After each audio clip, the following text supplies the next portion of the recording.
From atop the mountains of central British Columbia to you listening around the world, this, my friends, is Spaced Out Radio. I am your host, Dave Scott, sitting in the captain's chair of SOR headquarters. We welcome you to tonight's show, especially if you're listening on our terrestrial affiliates across North America and digitally on TalkStream Live and Revolution Radio. If you want to do us a favor, hang out, check out our archives.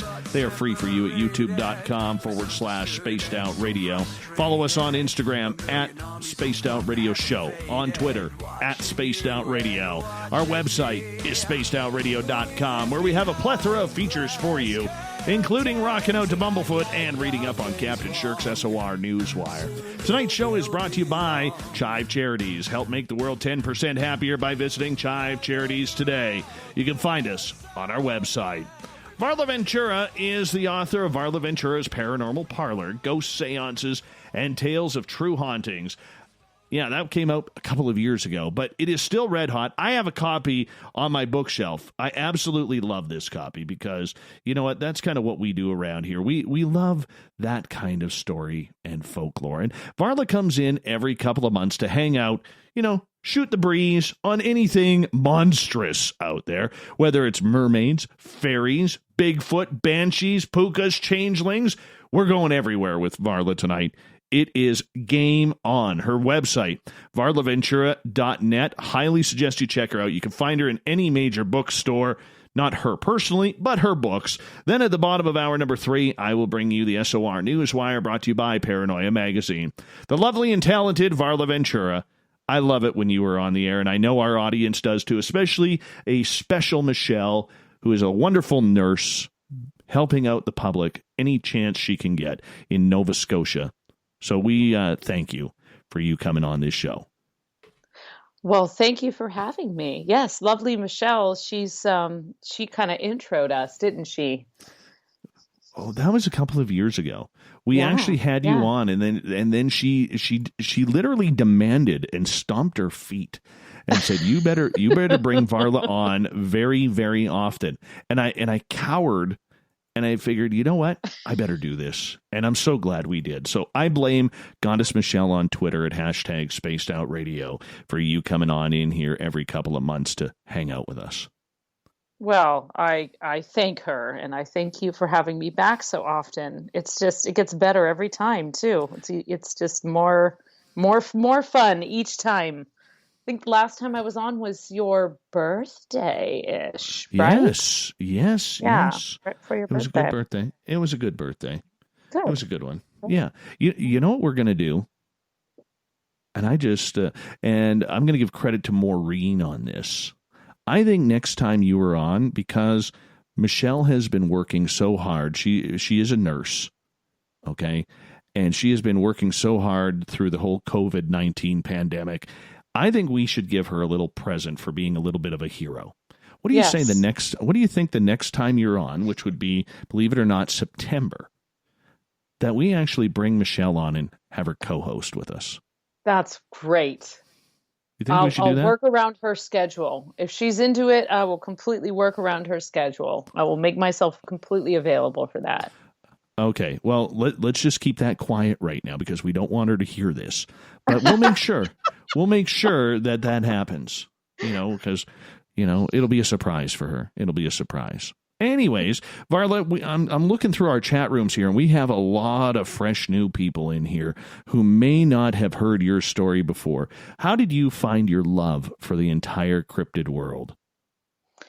Well, honestly, I'm one of those people that really started at a very young age. I was that kid. I was raised in an environment in which the occult arts were prevalent. We'll just put it mildly. I grew up around a lot of interesting people, my mother especially. We had a lot of books on tarot and astrology, Dion Fortune, Aleister Crowley. These were names that I knew from a very young age, from the time I could read and time I could read the spine of a book, playing with a Ouija board, spending time in cemeteries.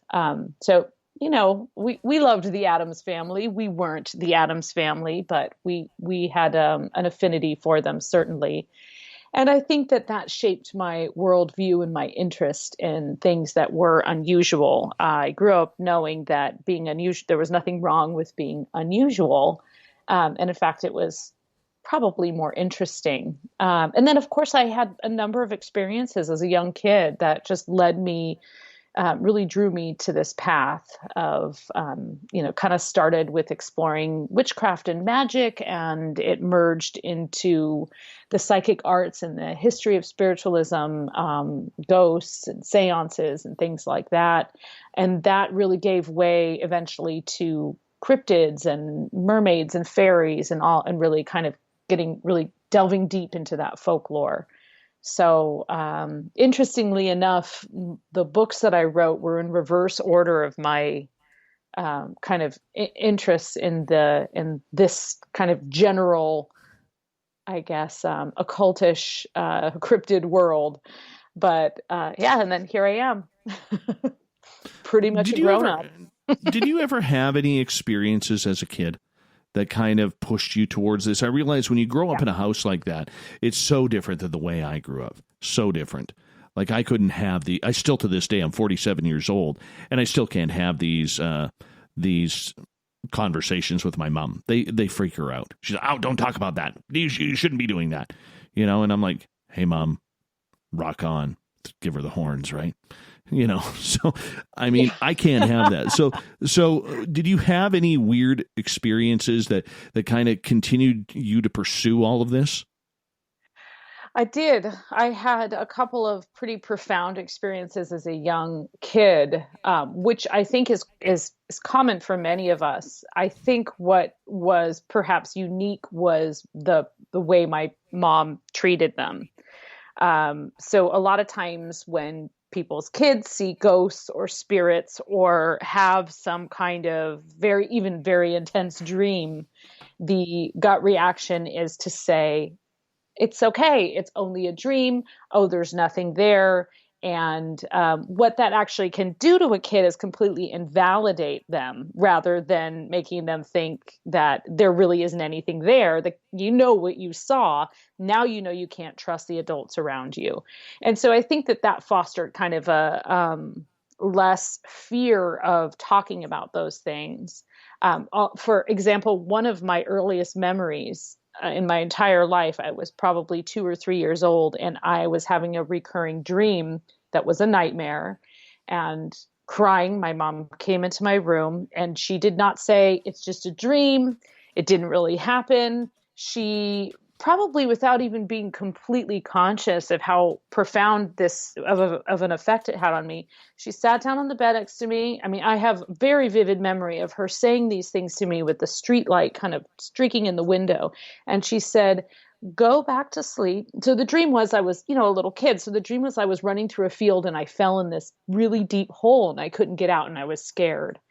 Well, at the time, as a child, we had a Great Dane, and his name was Kind Sir. And he was this wonderful giant beast of a dog, especially when you're a tiny little thing. And she said, I want you to go back to sleep and have that dream again. But this time when you fall back in the pit, but this time when you get to the bottom of the pit, I want you to imagine, just call Sir and he'll come and he'll drop a rope down and he'll pull you out.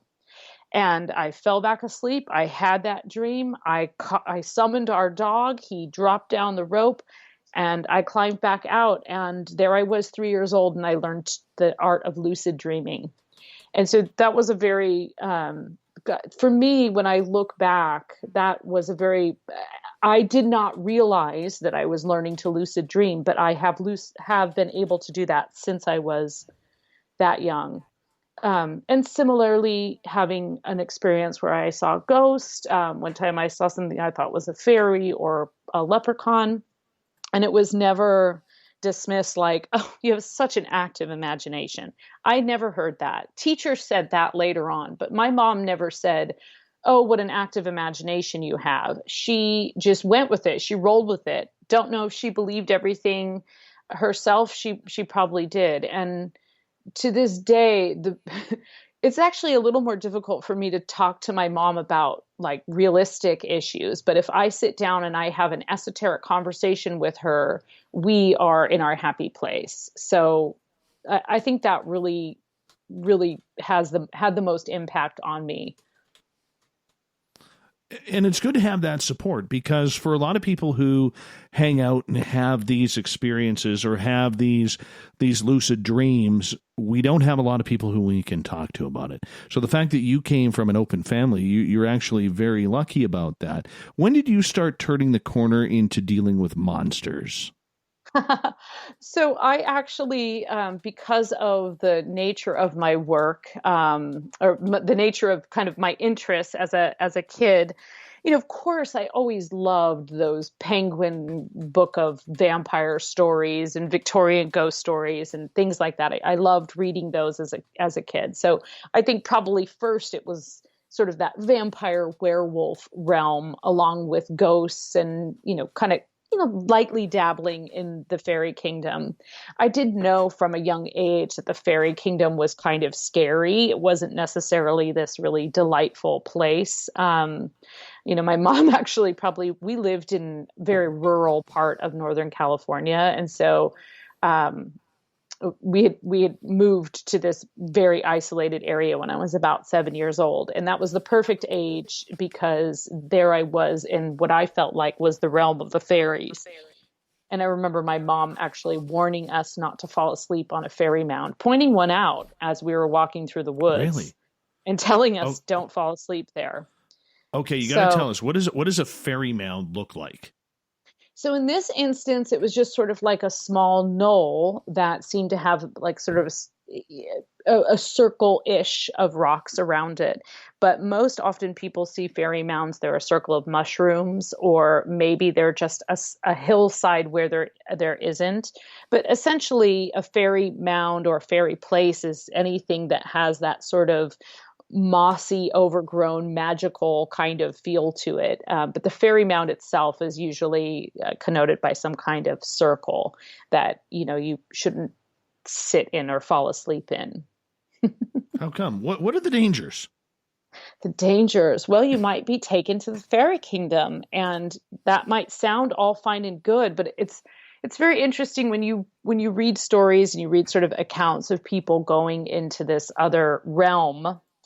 Mm-hmm. It's at first very enticing. The stories are always like you're drawn in, and it's this beautiful world, and there's a beautiful feast, and everything is sort of lit by candles, and everybody's gorgeous, and it's very delightful. And then you drink something and you eat something, and as time begins to progress, the food sort of doesn't look quite as beautiful. The luster wears off. Everyone looks tired and a little bit frightened. You want to stop dancing, but you can't. And eventually you realize that you're sort of trapped. And if you realize it soon enough, you might be able to get out. But people come back and they've lost a great sense of time. I mean, it's not unlike stories we've heard of alien abductions, really. Suddenly you're just wandering along the road and you think, you don't know how much time has passed, and you've been gone for years or months, or you don't know where your shoes are, or you've lost your shirt or your clothing. So there's some negatives associated with that, as if you would lose a sense of time. But it can be used like any kind of magical being or creature. Once upon a time, especially ancient Celts would actually go into the fairy kingdom purposely to seek wisdom, just as they might enter through a cave and kind of go into a dark place and commune with the fairies. They were thought to be able to bring you luck and change your life, but it was sort of a desperate quest. You didn't just go there because, you wanted a new house. You went there because you had to win some great battle or gain back a love, or something very significant, regain your country, or things like that. So it was taken rather seriously. It wasn't all I can see Tinkerbell. that. No. Fairies, are they much like tricksters, like we hear of First Nations and indigenous legends about the little people? Yeah, so when we think of fairies, I like to think of it in the way that we kind of classify plants or the kingdom of fungi. You know, I think of it as the kingdom of fairy, and that's an umbrella term for a lot of different creatures. Among them are the trickster fairies, the tricksteriest of the trickster fairies. Someone should take a shot every time we say tricksteriest. the the tricksteriest of all of them are the Pookas, and Pookas are sort of the shapeshifters. They like to mess around with people, but there are other trickster fairies as well, and they all, you know, the leprechauns are incredibly clever and can outsmart most humans. So there's a lot of kind of playful but not necessarily super nice kind of ways of messing with humans, especially lazy, ungrateful ones. Fairies Really? don't like lazy, ungrateful people. I'm a dead man. I am so I am so a dead man right now. But thank goodness. What about gnomes? Am I going to get punished by gnomes for being lazy and cranky, or what? You know, there's a reason that gnomes are usually, as we know them today, in a garden and made of cement, right?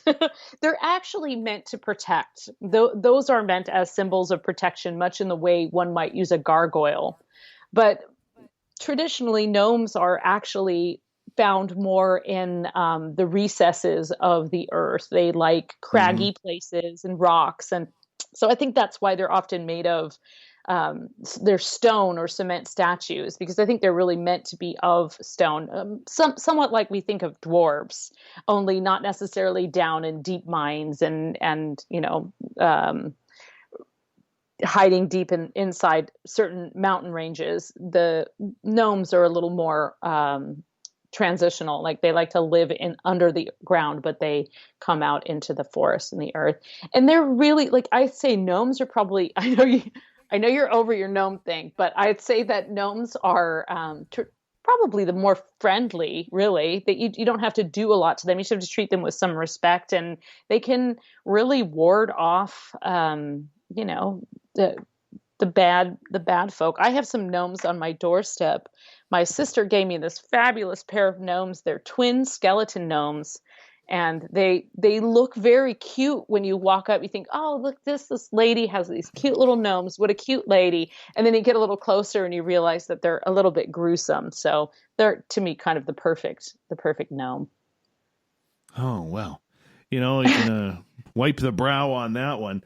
We got about 5 minutes to go before we got to go to break here at the bottom of the hour. Varla Ventura is our guest tonight. She comes in every couple of months with our cryptid world. Okay, so with the fairy realm, how do we protect ourselves so that way we don't piss them off? Let's just be honest. Well, that's the problem. It's pretty difficult to completely protect yourself because fairies have very high standards. They can be just about anywhere. And some of them don't really care much for humans. So it can be a little more difficult.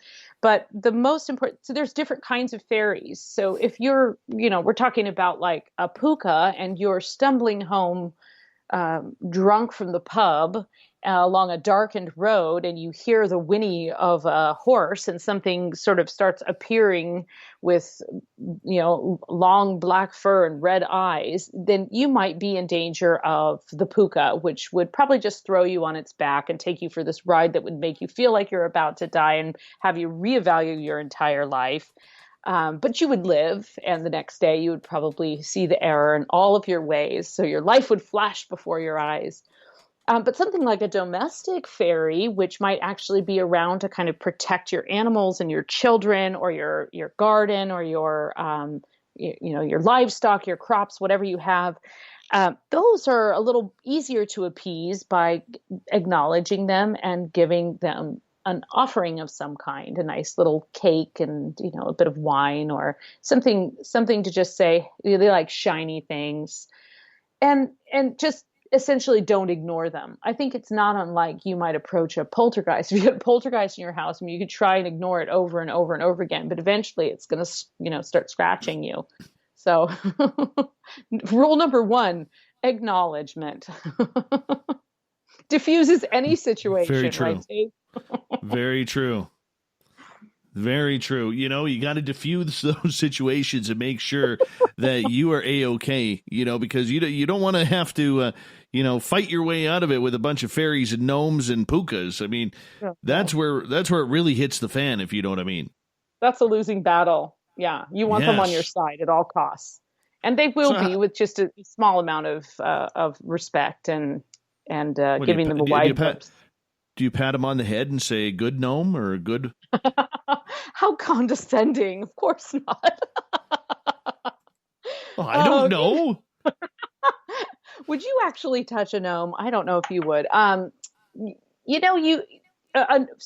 They're all different. That's probably where we go wrong as humans. We just assume that all fairies like flowers and, have wings. And that's certainly not the case. And so it kind of depends on what you're trying to attract, what your affinity is. And then remember, too, that the fairy tale and the realm of the fairy, it can also be approached in a very metaphorical way. To go down into the fairy well and to pass into another world. It can be a state of meditation, and therefore it can be a state of enlightenment. So that's just to treat, whatever you encounter with a certain degree of reverence and respect. And I think a sense of humor is always good, especially, when dealing with gnomes. Well, or trolls. You know what? You'll be happy. You will be happy to know that I actually went to a garage sale here a couple of weeks ago. Okay. And they had this almost like this homemade fairy door with a little arch and a little fence. And I bought that and I put it near my tree in my rock garden. All right. Because I want to make sure I am one with these things, man. Yeah. I totally want to make sure that I am one with these. So here I am. And now I have a doorway into a tree for my fairies and gnomes. I'm that guy. I am totally that guy. Now, did you ever expect me to say that? I didn't, I didn't. And I'm very, very happy to hear that. I'm very proud to hear that. I have to put a picture up on my Facebook page because there's a tree not far from me and I walk by it every day and I finally took a picture of it because if I had this tree in my yard, I would put a doorknob. It looks exactly like the way that the tree is growing. It looks exactly like a little door. And I'm surprised they haven't put a handle on it yet because it really does look like a fairy door. Varla, on that note, I'm going to get you to hold on there because we are going to go to break here at the bottom of the hour. Varla Ventura's Our Cryptid World. I was going to say Our Strange World. It's pretty much the same, but we call it Our Cryptid World. Her website, varlaventura.net. We'll be back with more of the lovely Double V right here on SOR next.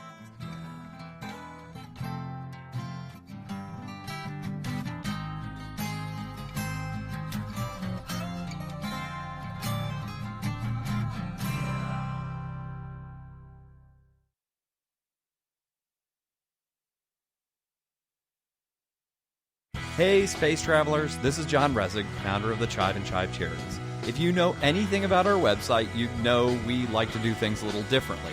We're not some faceless organization collecting money for a nebulous cause. Our donor dollars go directly toward life-improving items. Then we give those items directly to an underdog who needs it most.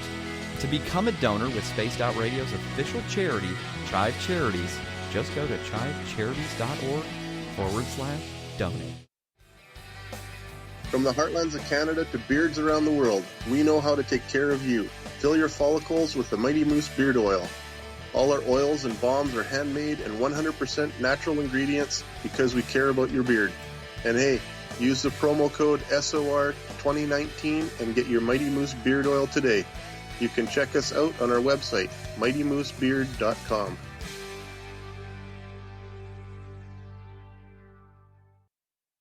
Hello, this is your guitar man, Ron Bumblefoot Thaw, and I have to tell you, I love the response I get for Little Brother is Watching from Spaced Out Radio fans. It's amazing how music can inspire and make people think deeper about what's going on in the supernatural world. You can head over to my website, bumblefoot.com, to check out my music, my guitar workshops, my touring, even check out some of the hot sauces that I'm working on. And make sure you keep on listening, because with Spaced Out Radio, you know Little Brother is watching. Hey everybody, the SOR Space Travelers is open. For just $5 a month, you can hang out with Dave and our crew privately in our members-only section. With your signing, you'll receive newsletters on what's going on with Spaced Out Radio. You'll have direct contact with the host during the show in our chat, live streaming videos, and a great forum for your posts and more. Become a space traveler now at spacedoutradio.com.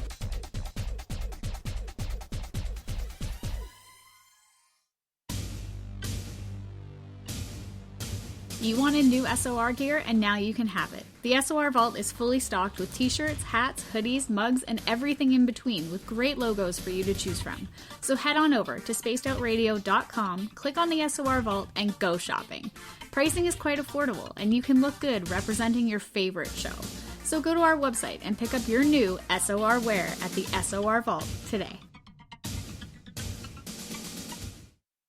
If you like it hot, real hot, then heat up your meals with Bumblefoot hot sauce. Get your Bumblefoot hot sauce today. The sauce, Bumblicious, and the 4 million Scoville unit Bumble. We're going in hot, real hot, coming out even hotter. Keep the milk nearby and tantalize your taste buds tonight. Bumblefoot hot sauce, available now at kajans.com. Cold drinks, great food, and the best music in Vancouver. The Moose Vancouver is the place to be, open until 2 a.m. nightly. Everything on the menu starts at just $6.95. Who serves food that cheap anymore? At the Moose, you'll never know who you'll run into. Rock stars, actors, athletes. It's the place everyone wants to be. So join us at the Moose Vancouver, the official party bar of Spaced Out Radio. Hello, Space Travelers. It's me again, Carl. Don't forget to join the Space Travelers Club for just $5 a month and follow Spaced Out Radio on Twitter at Spaced Out Radio. Our Instagram, Dave Scott SOR. Our Facebook page is Spaced Out Radio Show. Our archives are free at youtube.com/Spaced Out Radio. Come woo it up with Spaced Out Radio today. Bye!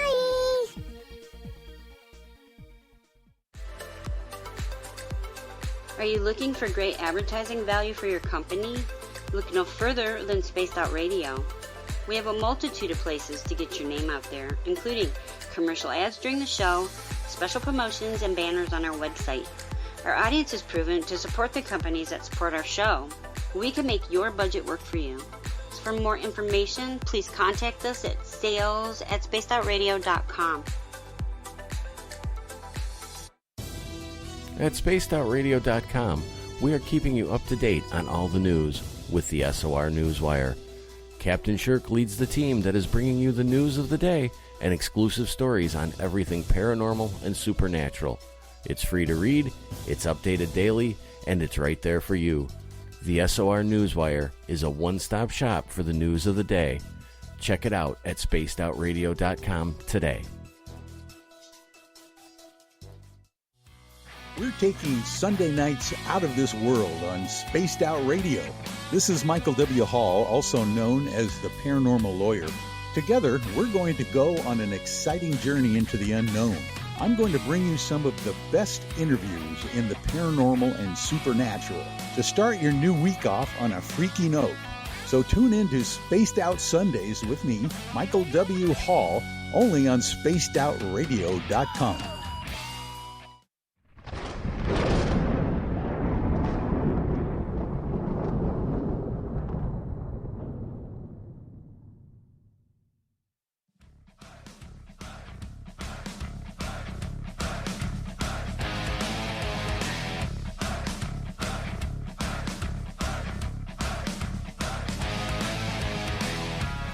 Second half hour of Spaced Out Radio is underway tonight. I am your host, Dave Scott, sitting in the captain's chair of SOR headquarters. Good to have each and every one of you with us tonight. We want to remind you that if you've missed portions of this show or others, you can check out our free archives by going to youtube.com/Spaced Out Radio. Just do me the favor, hit that subscribe button. And follow us on Instagram at Spaced Out Radio Show, on Twitter at Spaced Out Radio, our website, spacedoutradio.com. Make sure you check that out as well. Hey, we have Varla Ventura here. And Varla comes in every couple of months to hang out, talk everything cryptid and weird and strange, because she's one of the best when it comes to writing about this. You can find all of her books at any major bookstore or online. Her website, varlaventura.net. So make sure you check that on out. Varla, welcome back. Why, thank you. You're welcome. You're welcome. Thank you for being here. My pleasure. My thought of the day question today, that I post every day on Twitter and Facebook, is about sea monsters. I don't know why, but all of a sudden the last couple of weeks, I've been thinking about sea monsters a lot. And I hate the ocean. I do. I hate the ocean. The ocean scares me. Now, Aww. you know, and I attribute it to my, and I attribute it to my sisters, okay? Because when I was 7 years old, so 40 years ago, they sat me down and forced me to watch Jaws. So I can be swimming in a pool, okay? And if everybody gets out of that pool, I hear the Jaws theme song. And it's scary. And I'm like, I'm out. I'm just out. You know, there's just no point in even being here. You know? So sea monsters. I understand. I have a sister that won't swim in anything where she can't see the bottom. So she'll swim in a clear, you know, like a clear river. Pretty much that's it. A pool. She'll swim in a pool, but she won't swim in a lake. Lakes frighten her. We attribute that to Stephen King. I'm not afraid of lakes, but she is, and she does not like to swim in the ocean. And I think it's hard to not think as you're swimming in the ocean that something could, you know, reach up and wrangle its tentacle around your ankle and pull you down, or sneak up and, you know, chomp off your or attempt to chomp your leg or what. I mean, it's hard not to think of those things. We've seen a lot of instances of that, and when that happens, it's always trumped up in the news pretty dramatically. So we definitely, you know, there's good reason to fear the ocean.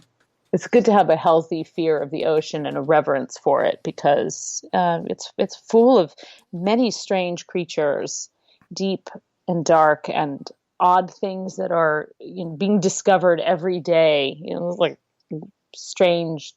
You know, have you ever heard of the vampire squid from hell? No, fill me in on this one. That's right. Scare the hell out of me again. Okay, here we go. Now, vampire squid from hell. The vampire, now in its defense, the vampire squid from hell is actually, you know, it lives very, very, very deep. So it's usually seen where there's little to no light. It really likes to dwell in the very deepest parts of the ocean. And so it wasn't really known until relatively recently, I'd say the last maybe 30 years or so, because we didn't really get that far down into the ocean. But the vampire squid from hell is this squid that basically it has some bioluminescence on a couple of its tentacles, so it can kind of freak its enemy out. So the enemy it thinks it's eyes, and it can't tell from where, you know, which direction the eyes are looking or coming from. So it has this wonderful defense. And then of course it squirts the ink, and it's like whitish, and then it turns this like horrific red. And it has pretty much the best name in, you know, the world, really. I mean, the vampire squid from hell is pretty impressive title. And it's, you know, usually pretty deep, but there are those giant Humboldt squid, which I don't know if they go as far north as British Columbia, but they certainly go as far south as Mexico. And where I grew up in California, along the coast there, back in the San Francisco area and up through Humboldt and out in, you know, into the Pacific, there've long been these tales of these giant squids that will sink a fisherman's boat. And eventually we've discovered that they actually exist and they can be quite aggressive. And they won't necessarily attack a larger shipping, a large ship or vessel. So some of those maps where you see the Kraken kind of wrapping around, but a smaller boat, they have been known to reach up and sort of pull down, and not in particularly deep water. And they're very aggressive, and they have a sharp beak that they just sort of bludgeon you with. So when you're talking about sea monsters, I mean, those are real sea monsters. Pretty freaky. So I probably just feeding your fears of. Yeah, apparently there are, thanks to Nick in the chat room, there are Humboldt squid around British Columbia waters in the ocean. Okay, so there you go. Yep, there goes my planned trip to They're Tofino intense. on Vancouver Island. Yep, we're out. We're out. It's over. It's over. I'll be honest with you. I don't mind. The only time I've got scared in a lake, I like to belly boat fish. So if you don't know what a belly boat is, you basically sit at an inner tube and you have flippers on your feet, and then you just, you fly fish with it. But when you're kicking your feet underwater, you are actually kicking backwards. So you can't see where you're going. Oh. So here I am fishing away in this small lake on top of this giant mountain. And all of a sudden, something hits me from behind. And I look in the water, and all I see is this big white log. And I jumped out thinking it was a sea monster. Scared the daylights out of me that it was trying to attack my butt. But that's the only time I got scared. Otherwise, as a kid, I swam in Okanagan Lake where the Ogopogo is. And then as an adult, when I lived on Vancouver Island, I fished in a lake called Cameron Lake that apparently I found out later has a sea monster. And I fished there a few times, even alone. And I'll tell you, never went back there. Never went back there. Nope. Don't even like driving over Okanagan Lake or even beside it. Don't like it. Don't like it at all. So the whole point is, this gets in our heads, a lot of these, facts that could be these old, antiquated, dinosaur-like creatures that are still living at these massive depths or in cave systems around not only North America, but the world. Yeah, the thing that I have always found, and what I actually kind of think gives credence to the idea of mermaids and other sort of magical sea creatures, is the fact that things that we thought weren't real actually are. So these, aggressive, large tentacled things that do pull a ship down, that do stalk its prey, those are actually real. And so it's hard to, and then you think back, I think species have gotten smaller over time. There's more pollution and traffic and activity in the ocean than ever before. But when you think of, the Vikings sailing through the Nordic seas and being leery of the Kraken, you can't really blame them, right? The other thing that's very interesting, I think, about water and sea creatures in general, sea monsters or cryptids, is that the water, we can't breathe underwater, right? We can die relatively easy in water. Water can be very threatening. We need it. We are made of it. We absolutely can't live without it. And yet it has the ability to, to completely destroy us in a very short period of time. And so when you think of it in terms of, sort of the symbolism of something like a giant sea creature, if you're looking out at this water and it could essentially destroy your livelihood or, take away your loved ones as they set out to sea, you're going to view that as a monster regardless. And so I think there's some element of that in the folklore and mythology as well, of just kind of acknowledging that this is a scary and threatening thing. And if you've been in the water, you know this. I mean, I've done some diving, and certainly done diving off the coast of Northern California, which is there's some pretty treacherous areas there. And it's anyone who's ever gone even snorkeling will quickly tell you that you can lose track of time so easily, and think you're with your diving partner and you're staring at something beautiful and mesmerizing, and you're listening to the sound of the waves, and then you look up and you've drifted quite far. So it's very easy to get disoriented, and I think that is where the mermaid lies, where the beautiful the beautiful hair kind of entangled. We're back on hair again tonight, but the hair entangled in the kelp, and just how you could easily see something and then it might disappear, and you might chase after it and quickly get disoriented or get trapped, your foot in a rock or whatever kind of thing could happen that could really change the dynamics very quickly. And I think that there's so much of that as well in folklore and mythology about sea monsters and creatures and things like that we should certainly take into account, that there's a warning in every cryptid story.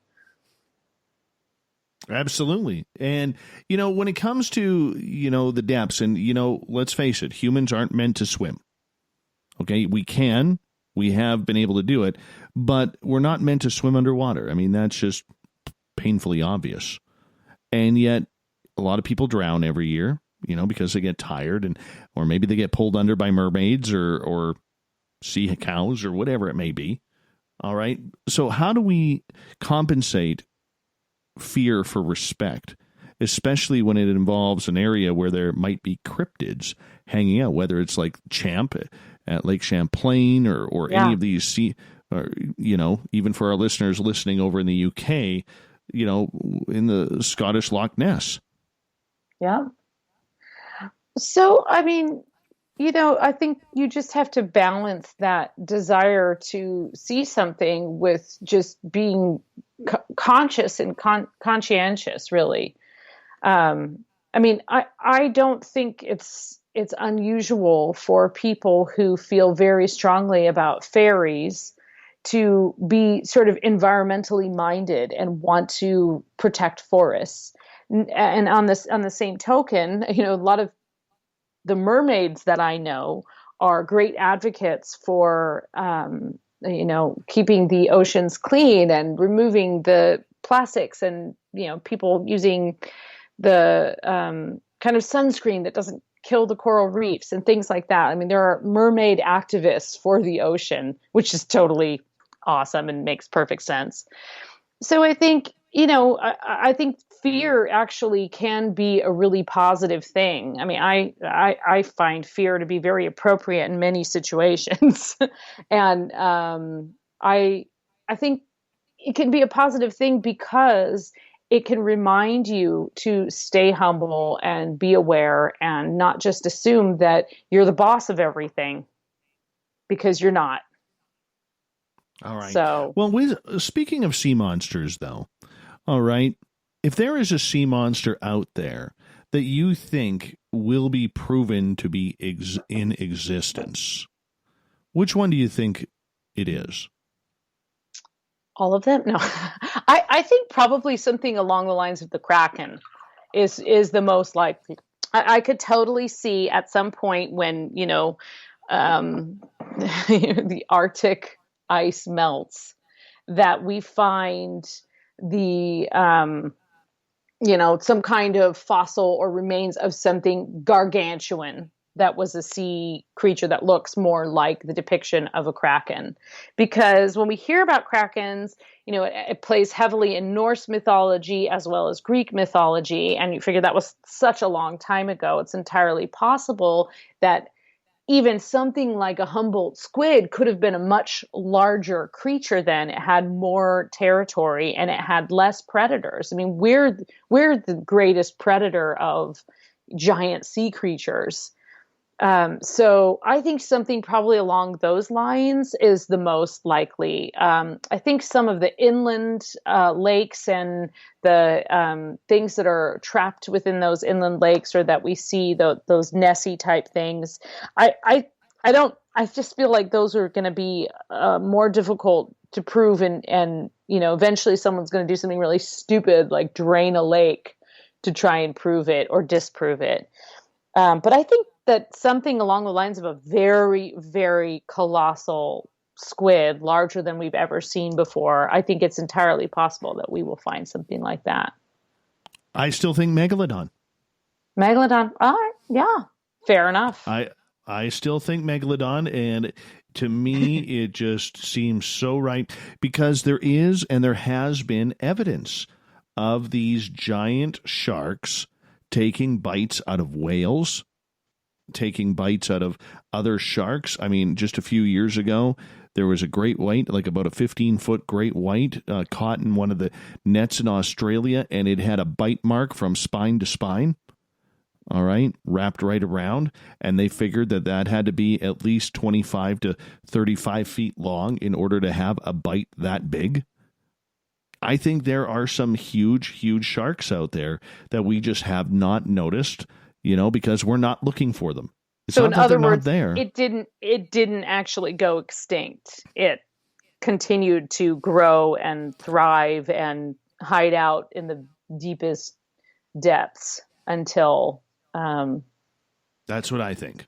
Yeah. That's what I think. It may be a smaller version, okay? I'm not saying the 60-foot to 100-foot behemoth that would just open its mouth and things would swim in. But I think, though. I mean, I think that's possible. I do think that there are some probably, and one day we will find them, that there are probably some 30 to 40 foot, if not longer, great white sharks out there. And that's what's causing it. I do believe that. It's too easy. Too easy.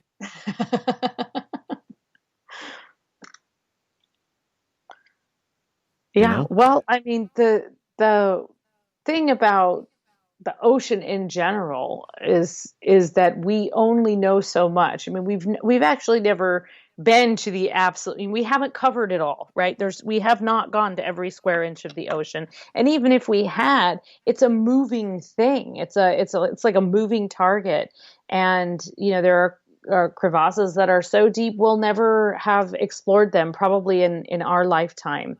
So who knows what's dwelling down in there or what we would discover.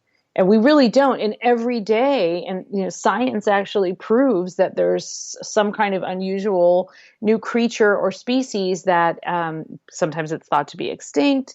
Sometimes it's just a whole new species that's discovered. And we find out about these bizarro things like blobfish and lanternfish and vampire squids.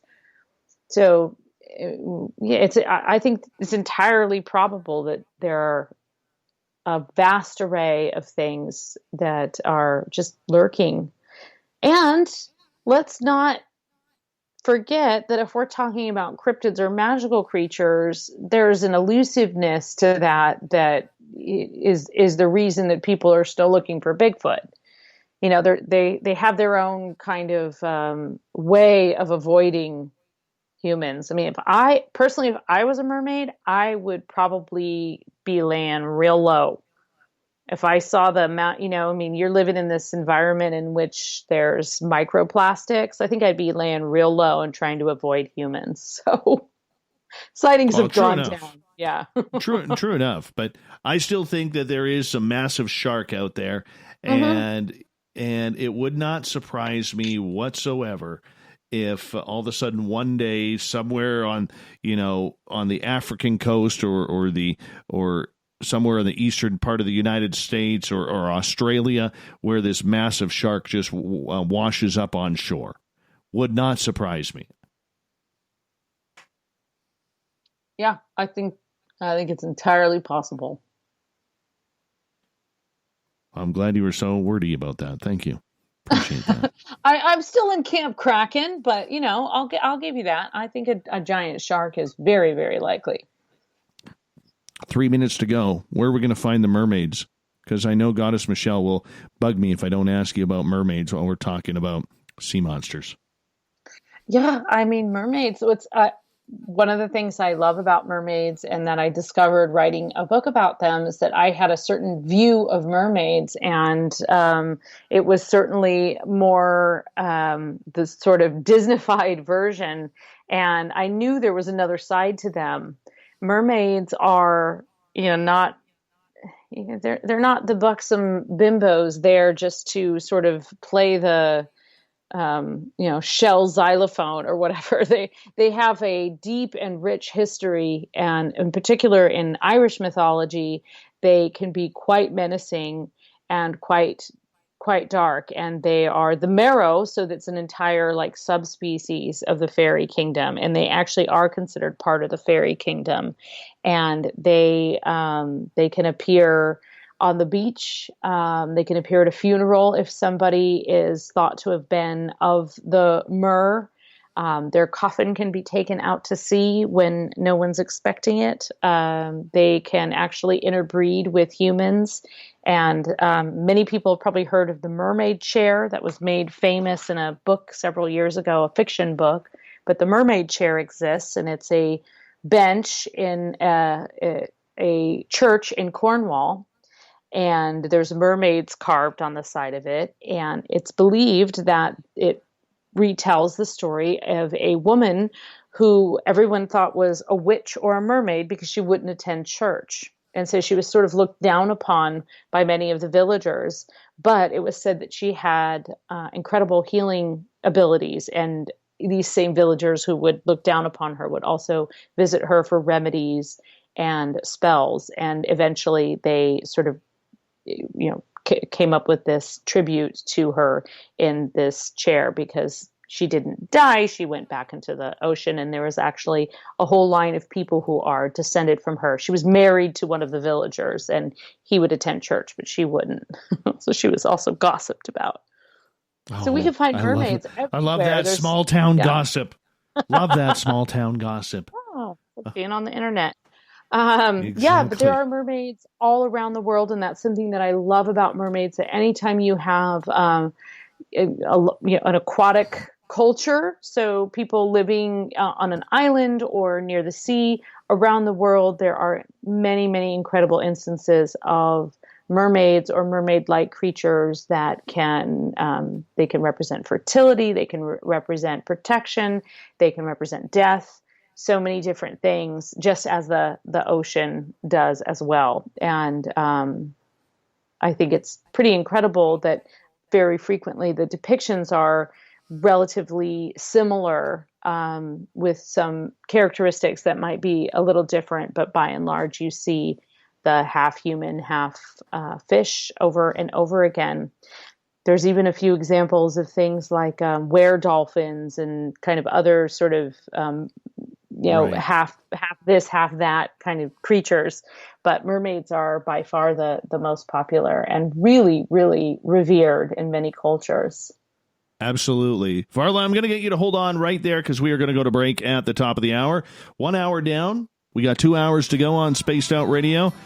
And we're going to continue talking the cryptids.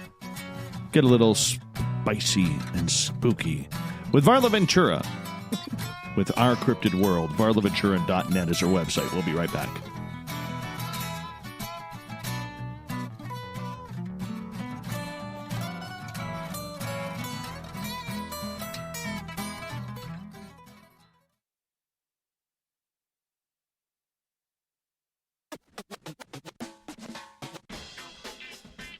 The SOR Vault is open for business, and do we have some cool swag for you to pick up? All you have to do is head over to our website and click on the SOR Vault. You have a variety of cool logos to choose from, and put them on anything you want. T-shirts, hoodies, hats, coffee mugs, you name it, we can get it to you.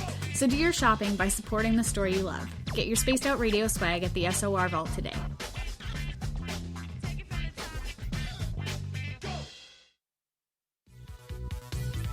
Hello, space travelers. It's me again, Carl.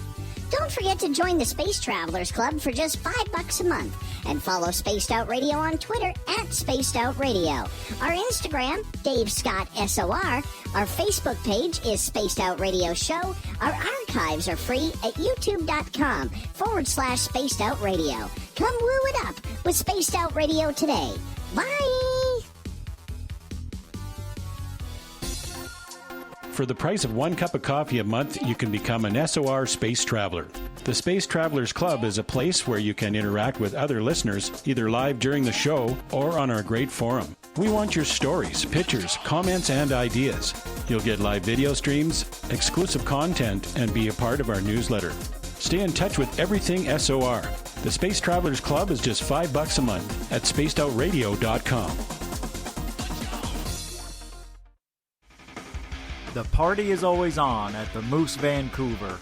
The Moose Vancouver is where you want to be when visiting Canada's West Coast. Open until 2 a.m. nightly, the Moose cranks up the rock while serving some of the best rated food in the city. The menu starts at $6.95. Why party anywhere else in Vancouver when the Moose is right there? Get your horns up and rock with the Moose, the official party bar of Spaced Out Radio. Hi, this is Amber Beckrud, and I want to invite you to subscribe to our YouTube channel where we store all of the SOR show archives for free.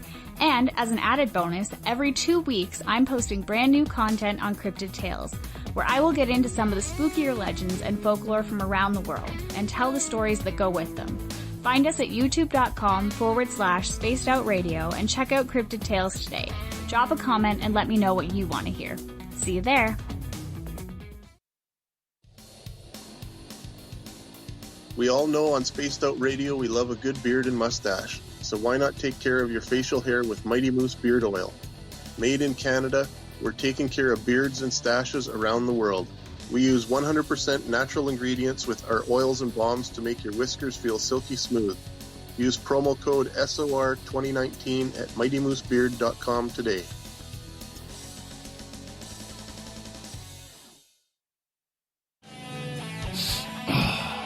I'm feeling a little spicy tonight.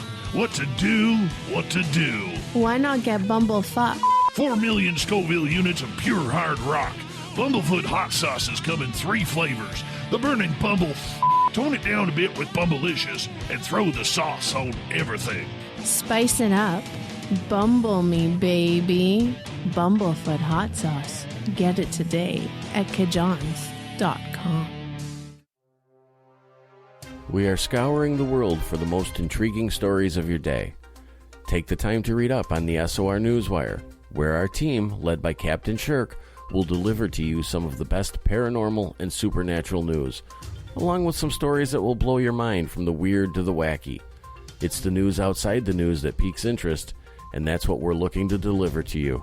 The SOR Newswire, only at spacedoutradio.com. Are you an experiencer of something strange that can't be explained? Do you want help finding out what's going on? I'm Ryan Stacy, head of the Experiencer Support Association, otherwise known as TESSA. We've teamed up with Spaced Out Radio to investigate cases filled out in the SOR Sightlines report. We are independent and there's no cost to what we do. All we need is your experience. Let's find out what's happening together on the SOR Sightlines report. Are you intrigued by Paranormal Talk Radio? You'll love the new Paranormal Radio app from TalkStream Live. You'll find a great selection of talk shows covering UFOs, ghosts, strange phenomena, and much more. Download the Paranormal Radio app now and start listening to the very best in paranormal talk entertainment, including the network you're listening to right now, the Paranormal Radio app, free in Google Play and the iOS App Store. Get your horns up with me on Spaced Out Radio. This is Ron Bumblefoot Thal. Come tune in to SOR where you can hear me rock out with Little Brother Is Watching, the official theme song of Spaced Out Radio. And then come on over to bumblefoot.com where you can find out about my tour schedule, my music, and everything else. Bumblefoot.com keeps you up to date on what I'm doing and the best way to stay in touch with my music and music camps. Sign up for my newsletter at bumblefoot.com and remember, Little Brother Is Watching. Hey, space travelers, this is John Resig, founder of the Chive and Chive Charities. If you know anything about our website, you know we like to do things a little differently. We're not some faceless organization collecting money for a nebulous cause. Our donor dollars go directly toward life-improving items. Then we give those items directly to an underdog who needs it most. To become a donor with Spaced Out Radio's official charity, Chive Charities, just go to chivecharities.org/donate.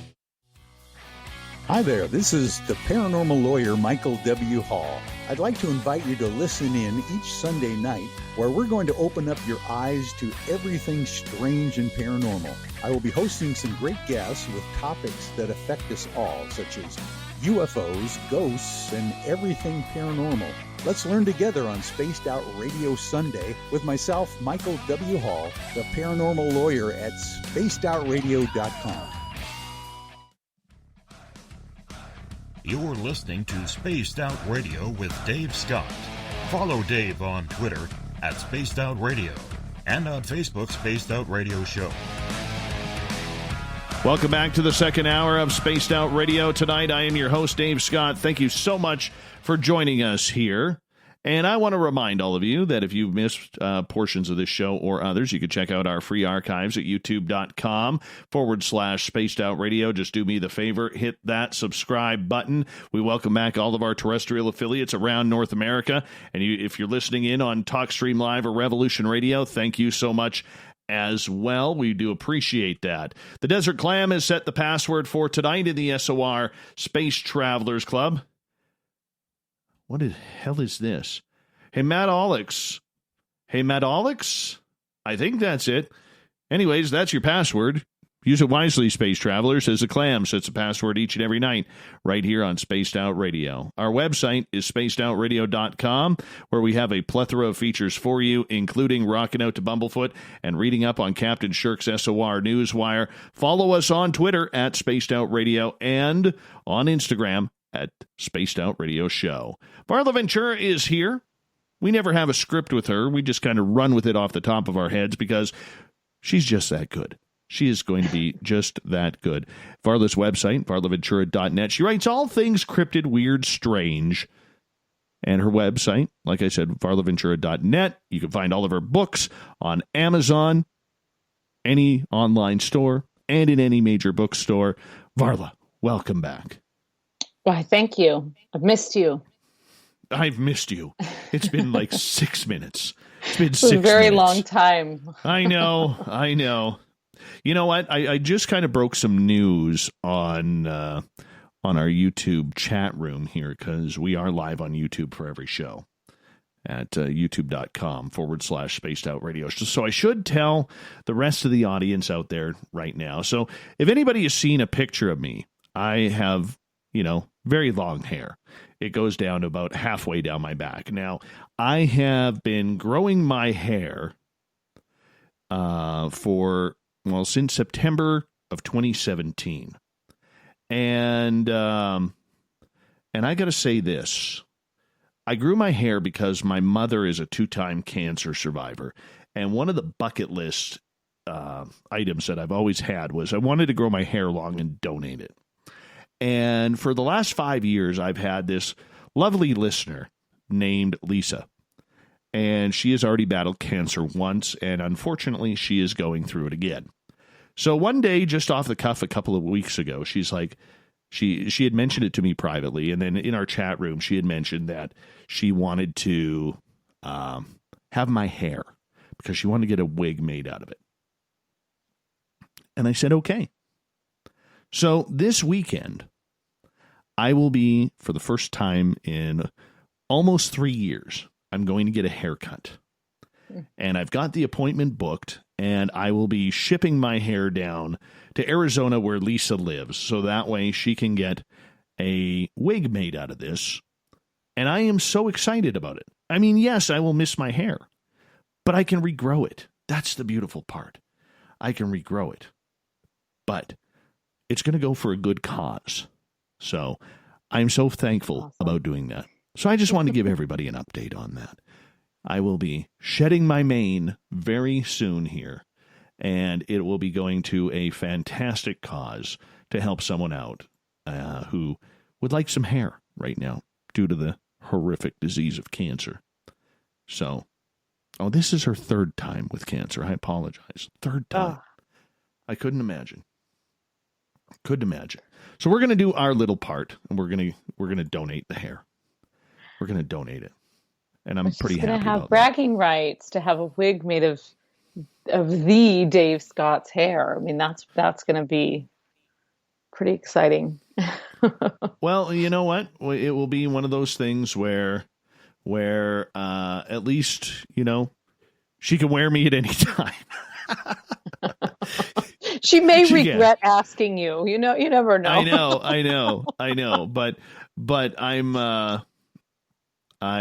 very excited about it. I'm very excited about it. And I will be doing it this weekend. So if we are going to broadcast it live on our YouTube channel, okay, because I know there's probably a lot of people out there who are not listening tonight and may pick up the podcast or whatever and be like, really? Dave's cutting his hair? What? Has the sky gone purple? Did Canada get invaded? But we're going to do it. We're going to do it. And, it's for a good cause, and I have no problem in helping out. I mean, I think my hair is like around 13, 14 inches long. So I'm going to get it measured, make sure I got enough, and get her done. Just get it done. But it will be live on our YouTube channel, so everybody can watch it happening. And I'm excited about it. So I just had to get that out there. Awesome.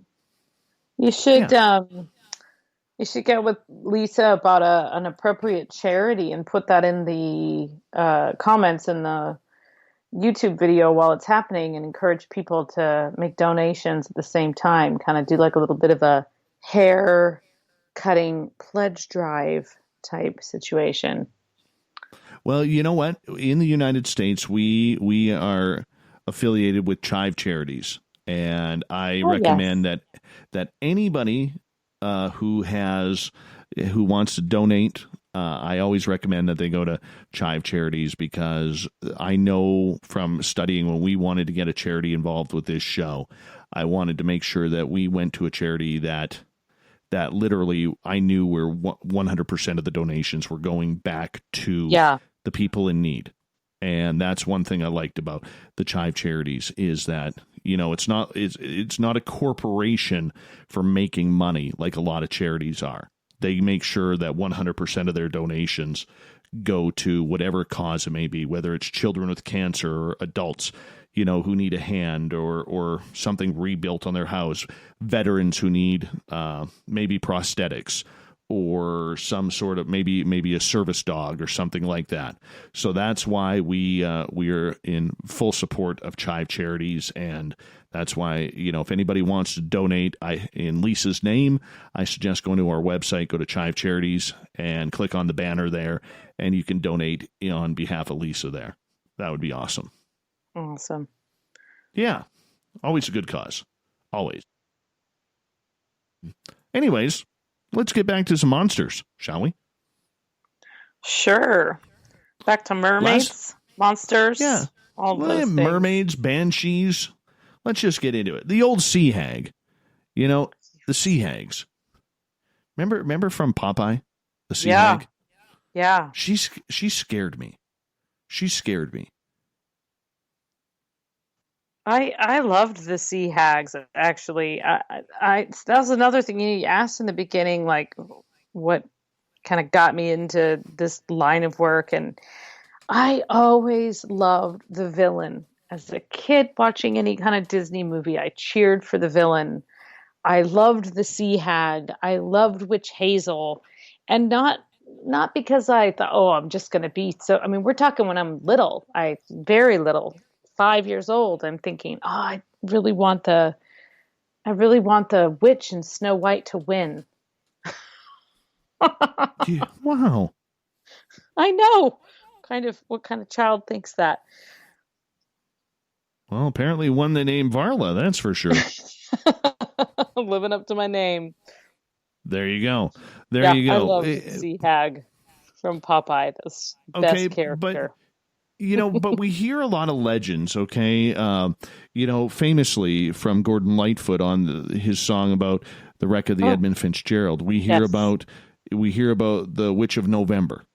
Why has witchery, if that's a word, and I apologize if it's not, why have witches, sea hags, banshees always been very, very synonymous with the evils of water?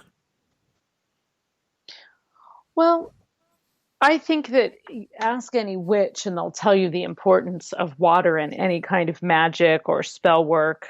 It's a very, very important element in most magical practices. There's always some kind of water element. Even in Christianity or in Catholicism, the water is the blood. These things are synonymous. If you look at tarot deck, the cups represent water, and this also represents emotion and can represent fear. So it's not surprising that out of these boggy depths come these kind of creatures that can terrorize or make you feel, threaten you. And again, we kind of touched on this earlier, but there could be a sort of like Peg Powler hiding in the boggy swamp. But in reality, you could be walking in this sort of bog and not realize that you're in a bog and slip below and have something kind of grab onto you with, a twig or whatever. So you have the absolute scenario in which a child could be pulled below and held down and ultimately tire out and drown. So the fears are actually very, very legitimate. But I do think that when it comes to witchcraft, anything that has a certain, cross-culturally, worldwide, you will find associations with water spirits, anywhere there's a source of water, whether it's a sort of, an elemental, a mermaid, something that's protecting, something that's the spirit of the well. There are countless stories. And so water has always held this very mystical place in human culture, really.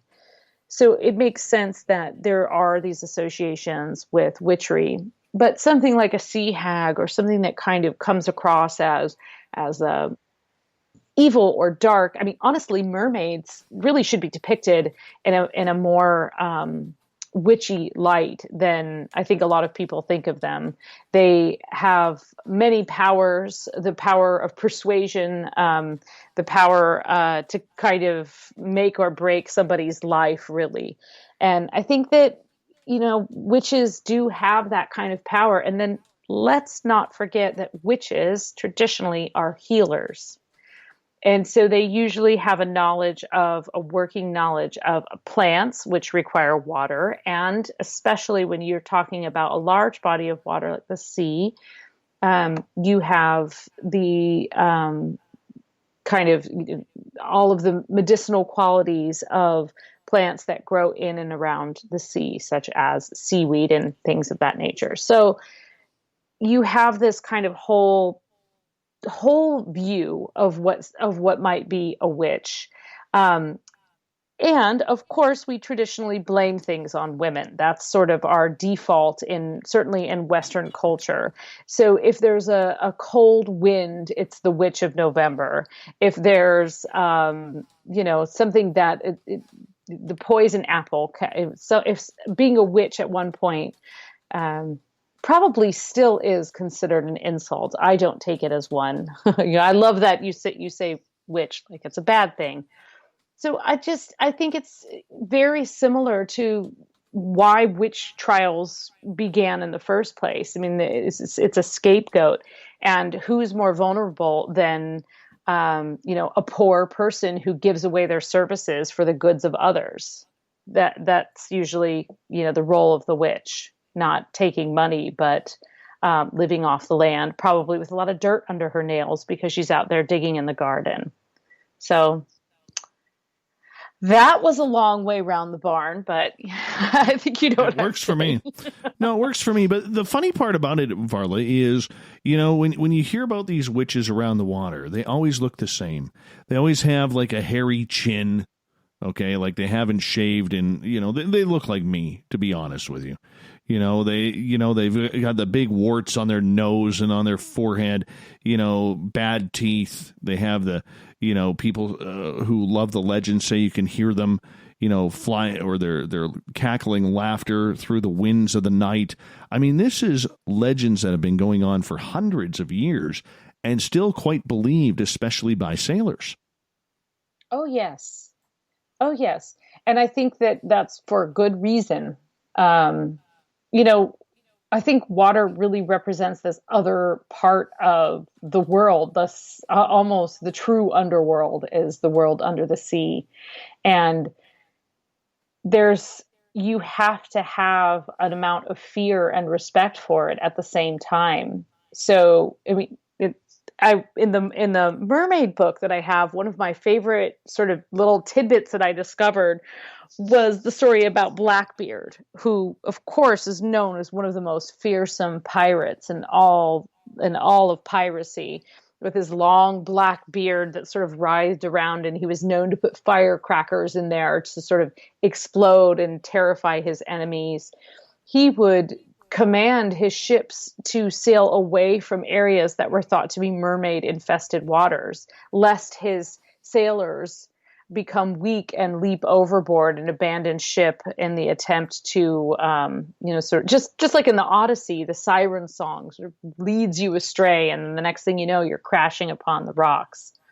But recently, I was thinking about that in particular, and places on old maps that depicted mermaid-infested waters. And I realized that there was actually a very practical application, because if, in fact, mermaids were dugongs or manatees, which they probably were, especially sailing around Florida and parts of the northern part of the Caribbean there, you had manatees. Well, manatees live in warm, shallow water. So, of course, you don't want your ship to go there. You can't have a ship going through manatee-infested water, and therefore you can't have a ship going through mermaid-infested waters, in addition to the obvious repercussions of getting too close to a mermaid. I think there was actually some practical applications there. So this is what happens when you are in quarantine and have a lot of time on your hands, right? Practical applications. Are we applying makeup on our face for practical applications? Oh my goodness. Okay. We really should have picked words in the beginning that should have been trigger words for buying drinks. Yes. I don't know if Woo or Plethora is working tonight. Yeah, at the Scoreboard Lounge a couple times. I haven't really heard Woo, but we could have thrown in witchery or drowning. That would have been a good one. Yeah. Drowning is always a good one. Thank you. Let us. Anyone listening to this later, before it gets too late, grab a bottle and figure out what word. Let's scare our audience. Anything more we should know about the oceans and the sea hags and the Witch of November come early, because we don't want people to get sunk while they're riding in their boats this summer. Yeah, I mean, there's a great power. I mean, the oceans and large bodies of water like the Witch of November, and certainly Lake Superior is, Gitchigami and the sea monster that lives in there that lashes its tail and causes a swell, and that's the end of you. You'll probably never see the ship again. I mean, that's talk about a incredibly unexplored body of water. It's shockingly treacherous, and I love it. So I think anytime, just to get a little more esoteric, it can be frustrating as a woman of the night who loves dark things.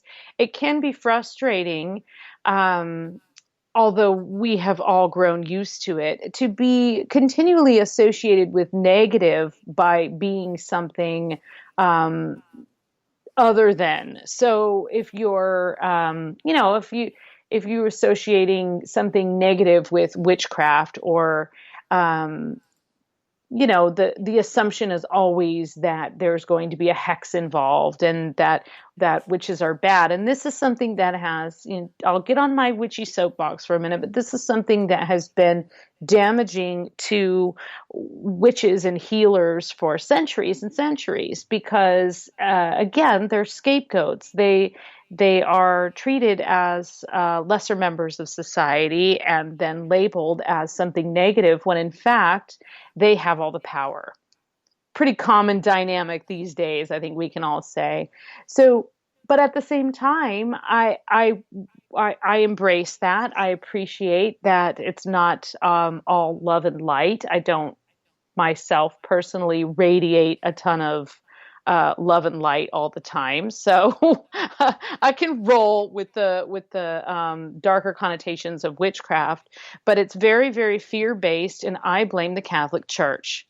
Okay, end of soapbox. Well, there you go. Everybody has to have some.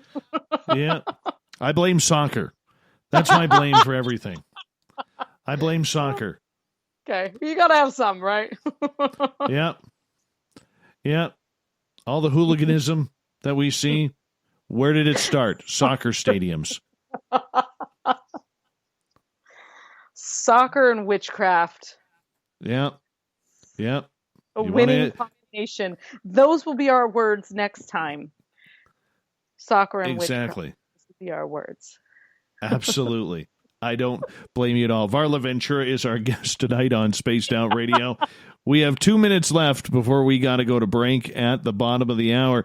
Varla, in regards to, the sea hags and the witches around water, is there anything that we can do or say or maybe pass through as an offering to ask for peace if we're going out on the water, whether it's for a swim or whether for a boat ride?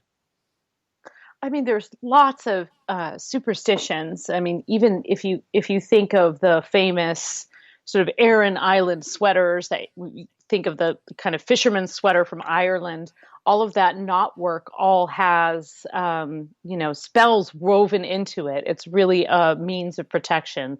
So cultures around the world have symbols and, charms and spells and things like that to protect those on the water.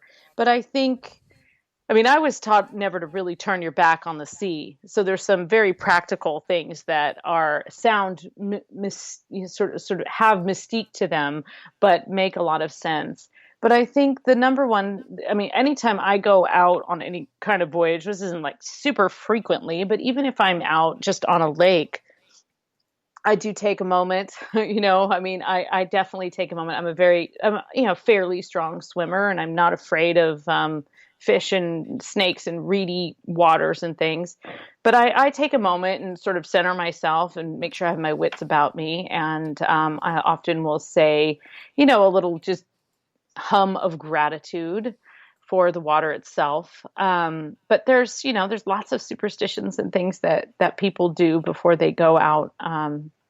Probably fishermen all along the coastlines have dozens of things and stories, probably the more superstitions than even sports stars, right? Even NHL players. But I think probably for myself, I don't know. A good mermaid charm will usually keep you upright, in my opinion. And on that note, we are going to step out for a break at the bottom of the hour. Varla Ventura, our cryptid world continues right after this. Let's get into some monsters and folklore, shall we? Let's. VarlaVentura.net is our website. Stay tuned.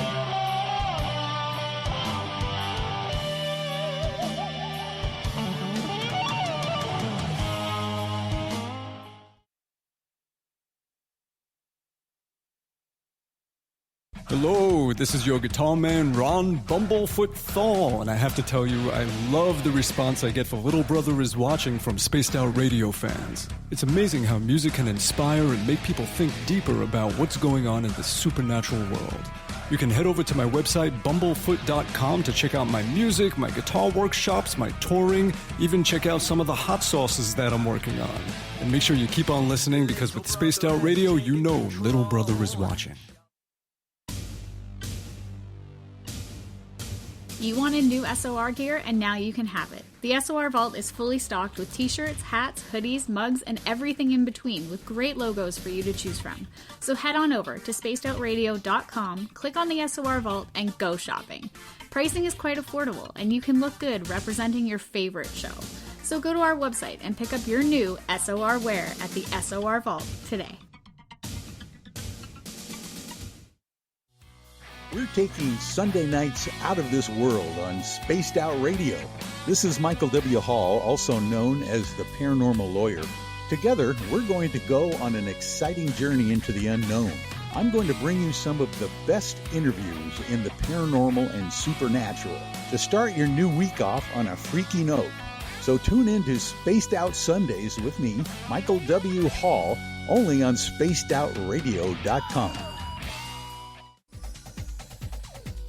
Hey everybody, the SOR Space Travelers is open. For just $5 a month, you can hang out with Dave and our crew privately in our members-only section. With your signing, you'll receive newsletters on what's going on with Spaced Out Radio. You'll have direct contact with the host during the show in our chat, live streaming videos, and a great forum for your posts and more. Become a space traveler now at spacedoutradio.com.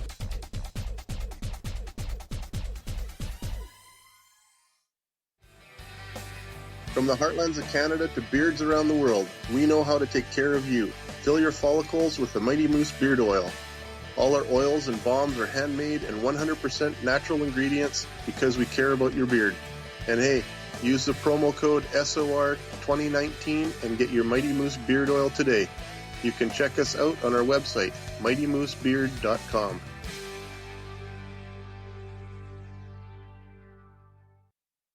Hey, space travelers, this is John Resig, founder of the Chive and Chive Charities. If you know anything about our website, you know we like to do things a little differently. We're not some faceless organization collecting money for a nebulous cause. Our donor dollars go directly toward life-improving items. Then we give those items directly to an underdog who needs it most. To become a donor with Spaced Out Radio's official charity, Chive Charities, just go to chivecharities.org/donate. Hello, space travelers. It's me again, Carl. Don't forget to join the Space Travelers Club for just $5 a month and follow Spaced Out Radio on Twitter at Spaced Out Radio. Our Instagram, Dave Scott SOR. Our Facebook page is Spaced Out Radio Show. Our archives are free at youtube.com/Spaced Out Radio. Come woo it up with Spaced Out Radio today. Bye! We're adding to the entertainment online for Spaced Out Radio. I'm Amber Beckrud, and I want to invite you to subscribe to our YouTube channel and check out Cryptid Tales, where I will take you on a journey into some of the strangest legends and lore from around the world, relaying the stories to you of the strange creatures and experiences that people have had throughout time. You can find Cryptid Tales at youtube.com/Spaced Out Radio, and while you're there, don't forget to check out our free archives and leave a comment. See you there. At spacedoutradio.com, we are keeping you up to date on all the news with the SOR Newswire. Captain Shirk leads the team that is bringing you the news of the day and exclusive stories on everything paranormal and supernatural.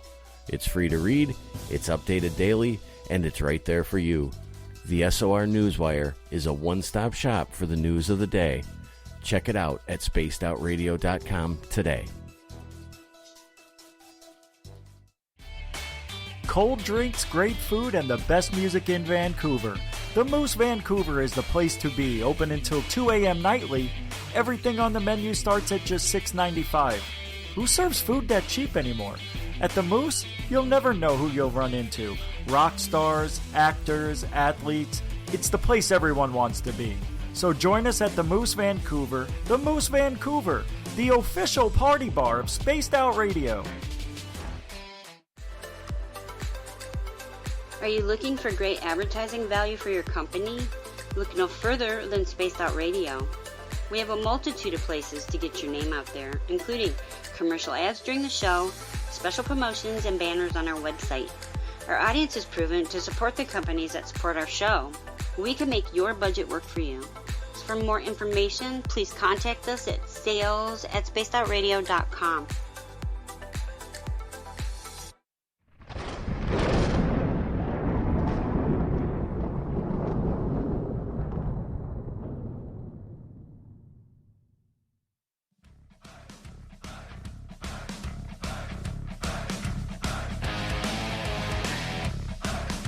We pass the halfway point of Spaced Out Radio tonight. I am your host, Dave Scott, sitting in the captain's chair of SOR headquarters. Thank you so much for joining us. We really do appreciate you taking the time. I want to remind you that if you miss portions of this show or others, you can check out our free archives by going to youtube.com/Spaced Out Radio. Just do me the favor, hit that subscribe button. Yeah, follow us on Twitter at Spaced Out Radio and on Instagram at Spaced Out Radio Show. Let's make sure that you also go to our website, spacedoutradio.com, because we got some cool stuff there. Captain Shirk wants you to read her news as well. Varla Ventura is here tonight. Our Cryptid World. We do it every couple of months with Varla, who is a regular guest on this show, and one of our most popular as well. And we absolutely love her here. Her website, varlaventura.net. You can find her books at any major bookstore or online. Varla, welcome back. Why, thank you. All right, Nikki is asking about fairies and the Fae realm. Fairies, Bigfoot. Is it because where is it here? She just wants to know about, protecting yourself in the surrounding areas which are heavily covered. How do you go about making sure you're safe? From fairies, specifically? Bigfoot, too. Oh, Bigfoot.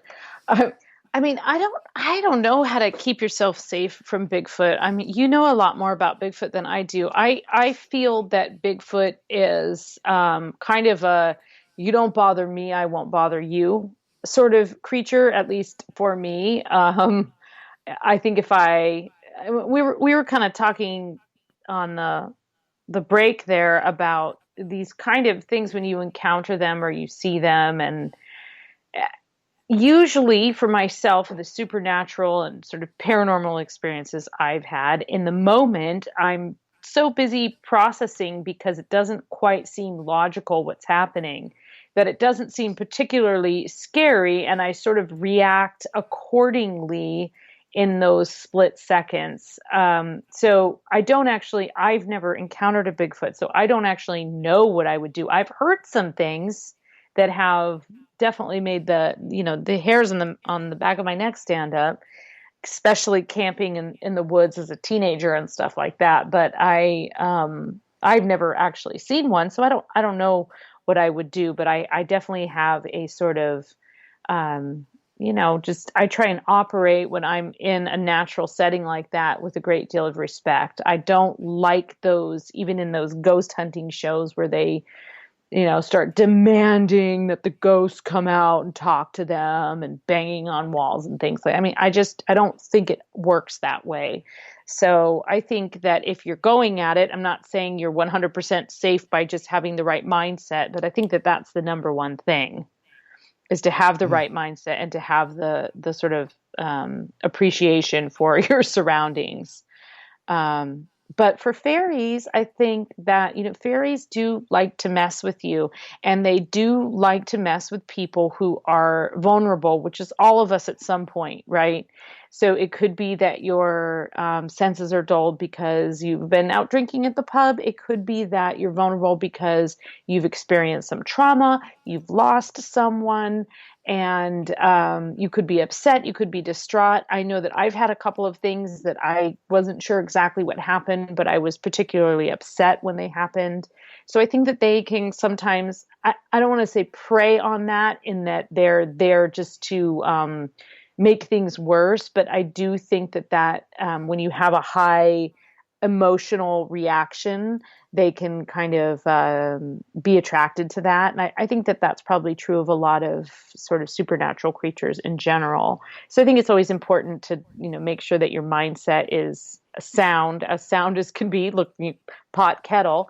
But I always have a good solid, pentagram or something with me personally, just to hedge my bets.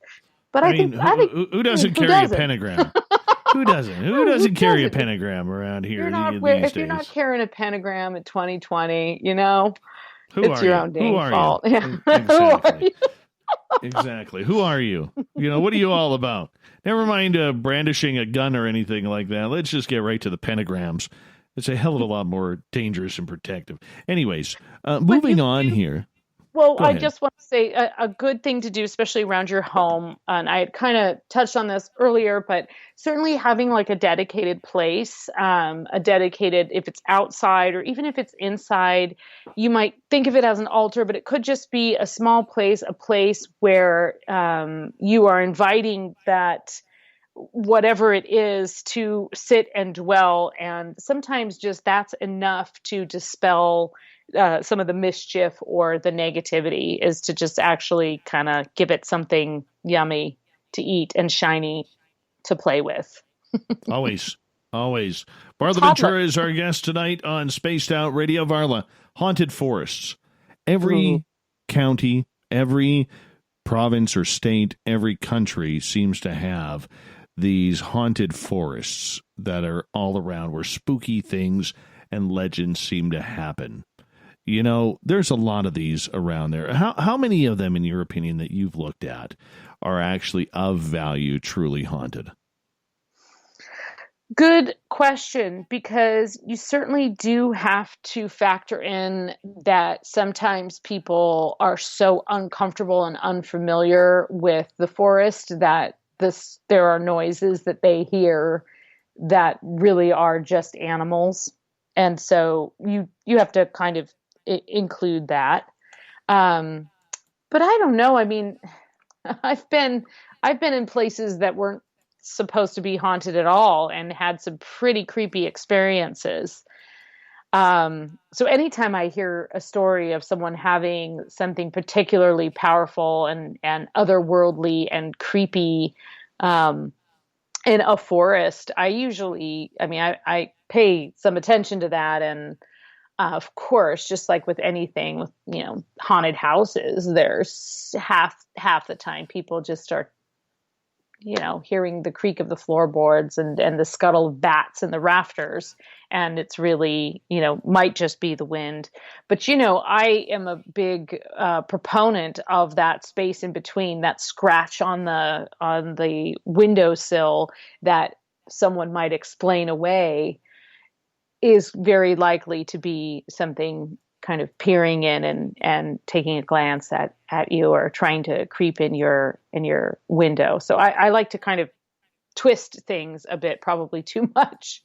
So I'd say like a lot of the forests that are out there, especially if they are older growth forests or older forests that haven't been, logged in the last 200 years or something, or clear cut or anything like that. I think they have a high percentage of just some ancient things creeping around in there. But I think forests, and so much of that is people just not being comfortable in the woods. The woods are a scary, scary place. They are. be. There's a lot of noises that if you're not used to it, I'm not saying your local park that maybe has a 2-acre or a 5-acre tree area. I'm talking like going deep into the forest. The forest makes some strange sounds, and it is weird. It does. It's amazing. And there are things that crawl on you and things that brush against you and animals you've not heard before, especially if you can really go somewhere and be still for a while. That's absolutely true. I've had enough experiences in the forest. I've had a couple of pretty profound, very strange things, not under the influence of anything, involving trees and communication and sort of things that I was not expecting. One time I got lost in a forest, and I had gotten separated from this group, and we were in an old growth forest. So we had gone on this trek where we drove down some long dirt road, and it was 2 hours from our house. And then we went down this long dirt road, and then we had to hike down into this canyon. And it took hours to get there. And we kind of had a guide, and there was a group of about 5 or 6 of us teenagers, and we were just going there really to camp out. And I had never been in a real old growth forest. And this is in very, very rural Northern California. And I got kind of separated. I got turned around. It was twilight. And I swear to you, this tree kind of gathered its arms around me and comforted me and pushed me in the right direction, just kind of calmed me long enough to get my bearings. And I don't know what happened there. It's still a little confusing to me what actually happened. I think I was getting like emotional and kind of upset because I had gotten turned around from where everyone was. I couldn't hear them anymore. And it certainly calmed me down, and I was able to just sort of think logically after that. So, when you read the Lord of the Rings and you think about the moving forests and things like that, it really kind of brings those tree spirits to mind. No, very, very true. Very true. And you know what? I never thought it would be possible to get lost in a forest. Like, I always thought I'm pretty good with my directions. And I was in an area where and I was with 3 other people, and we were all around each other. And all of a sudden I just hit the panic button because everywhere I looked, it didn't look the same, even though I had been there before. And all of a sudden I started panicking because I couldn't figure out which direction was which. And this went on for about 2-3 minutes. And then what snapped me out of it was, because we were only about maybe 200-300 feet off a logging road. And this is where my Sasquatch gifting site is. But what scared me about it was I didn't know where I was. I didn't know how to get out. And I'd never had that feeling of fear before. And as I was trying to calm down my anxiety, thank goodness on the logging road, I could hear a vehicle coming up the road. So immediately I knew, okay, well, that way's the road and we're good there. You know what I'm saying? And I was able to snap out of it. But it happens quickly, and it is freaky. It is absolutely freaky.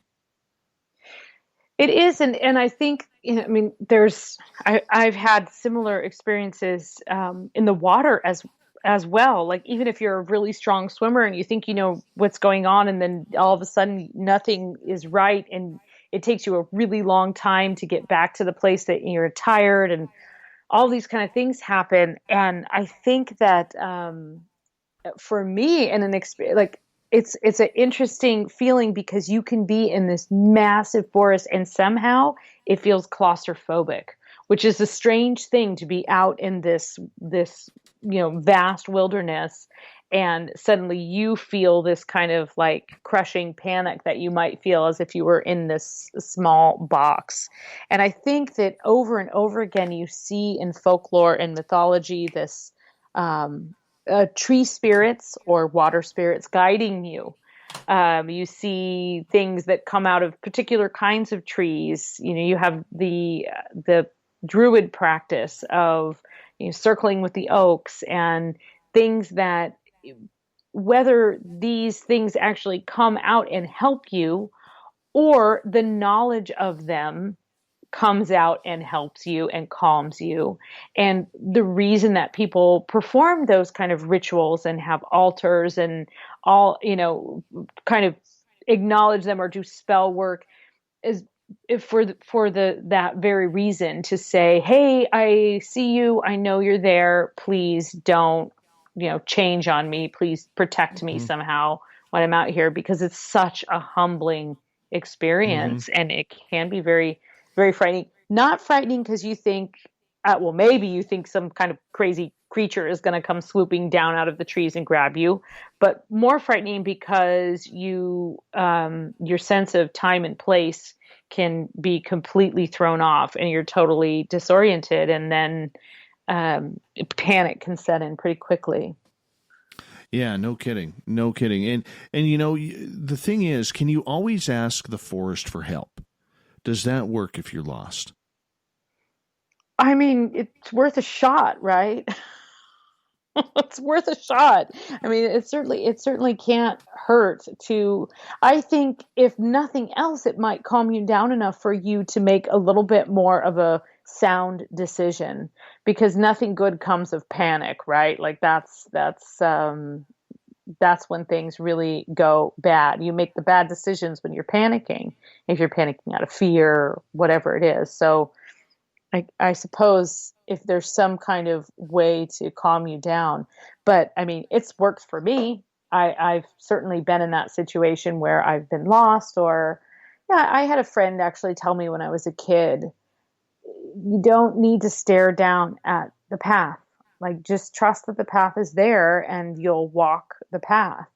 And it actually really helped me walk through the woods without tripping and falling and just looking in front of you.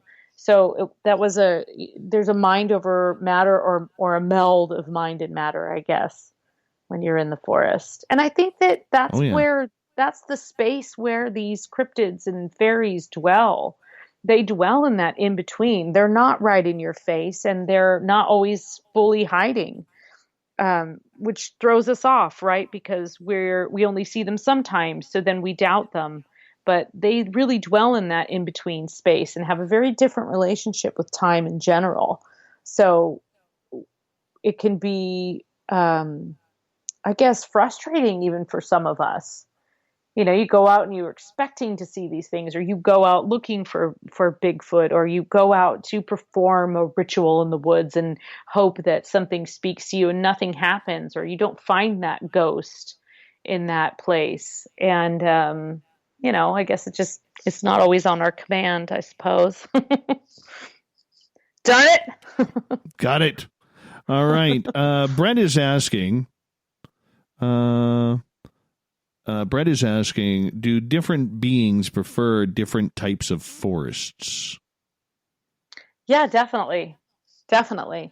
There's different, from all around the world, different sort of, I think of them as elementals. And so not like elementals as in sort of shape-shifting, ethereal things, but elementals being sort of categories of beings that belong to, the forest, the air, the water, the earth, mountains. And especially in the fairy kingdom, you have your mountain dwelling fairies and your cave dwelling fairies and your forest fairies. And there's certainly, and not only that, but if you start asking around, I'm sure, Dave, there are many stories, especially indigenous stories from the area where you live.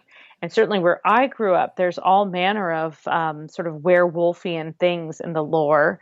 And now where I live, there's even more. In fact, I sort of live in Wendigo territory, which is terrifying in and of itself. The ever hungry, gnashing, gnarling Wendigo that really seems to come out in the winter when you've been cooped up inside for too long. Oh, yes. Oh, yes. So, I mean, hey, why not? Why not? Just come to the door. Come to Varla's door. She'll invite you in for tea. Yeah, I'll feed you. Exactly. Come on in. Come on in. Right? What the hell? What the hell? A great painting. We have just 5 minutes. At the table. The dogs playing poker, but instead it's like all the cryptids, and one of them's eating like a human leg, and the other one. That's good stuff. That's good stuff. Kira, the lovely and talented Kira in our chat room, is asking, Varla, are you connected to fairies?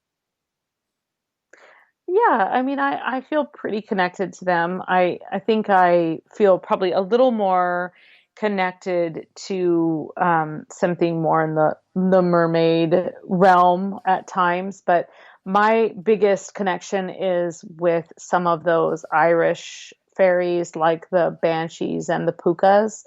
I have always had an affinity for them. And as I've learned more and more, and Banshees especially, super interesting because they are sort of like part ghost, part fairy, and some of the more terrifying members of the fairy kingdom. So I don't think I'm a fairy. I'm pretty sure I'm not a changeling. But I think I know a few. Changeling being, a person, a human who was switched with a fairy baby, and the fairy baby is left behind in the human world to be raised by humans, and the human is then raised by fairies. And so often the changelings will have certain characteristics. I do not think I'm a changeling. I don't think I'm talented enough to be a changeling. I'm too crass. Let's face it. Well, there you go. Apparently, there's 21 people listening to us at Scoreboard Lounge tonight in a back room, huddled all together. Okay. I think they are having their own SOR Varla Ventura seance right now. That sounds I so do believe nice. this. I wish I was there. I They're guess going I to am. conjure us up. I'm kind of there. They're going to conjure us up and then make us pick up the tab. Time travel. I could feel it already.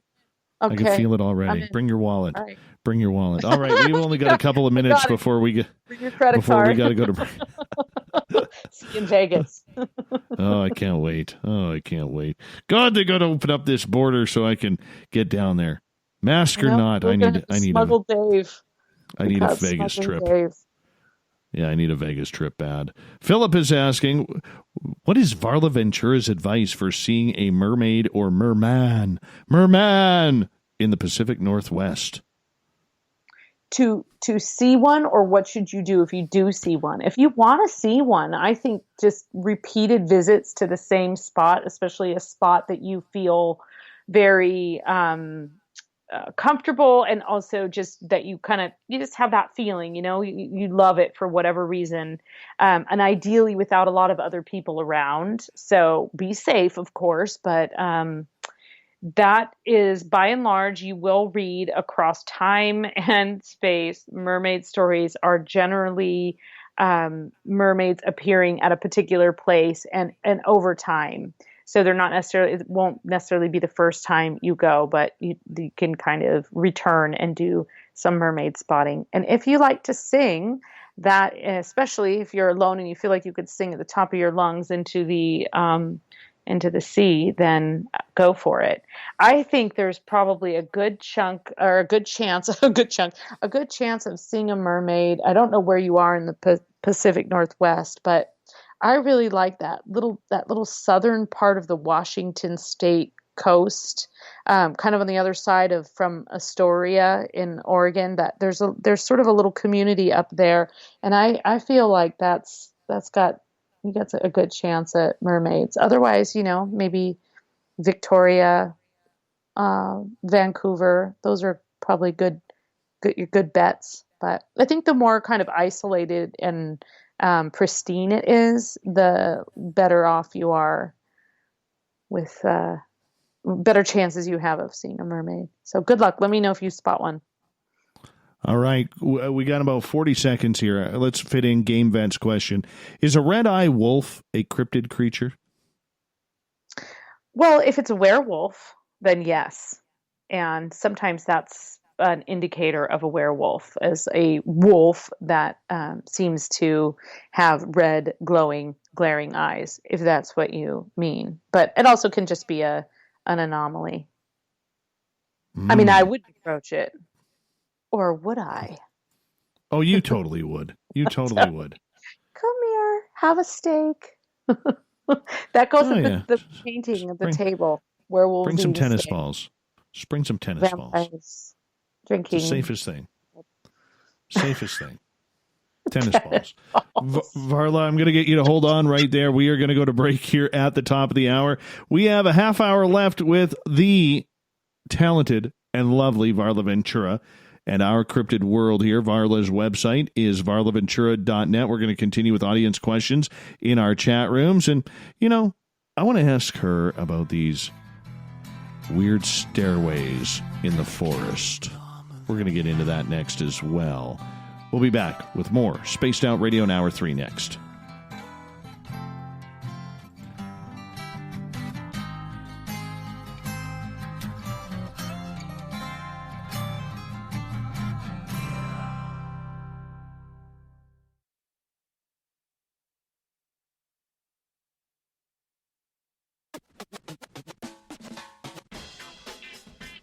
The SOR Vault is open for business, and do we have some cool swag for you to pick up?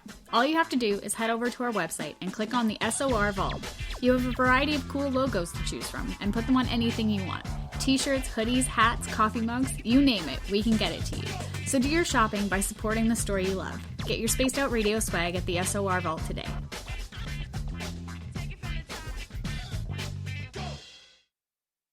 Hey, space travelers, this is John Resig, founder of the Chive and Chive Charities. If you know anything about our website, you know we like to do things a little differently. We're not some faceless organization collecting money for a nebulous cause. Our donor dollars go directly toward life-improving items. Then we give those items directly to an underdog who needs it most. To become a donor with Spaced Out Radio's official charity, Chive Charities, just go to chivecharities.org/donate. We all know on Spaced Out Radio we love a good beard and mustache, so why not take care of your facial hair with Mighty Moose Beard Oil? Made in Canada, we're taking care of beards and stashes around the world. We use 100% natural ingredients with our oils and balms to make your whiskers feel silky smooth. Use promo code SOR2019 at mightymoosebeard.com today.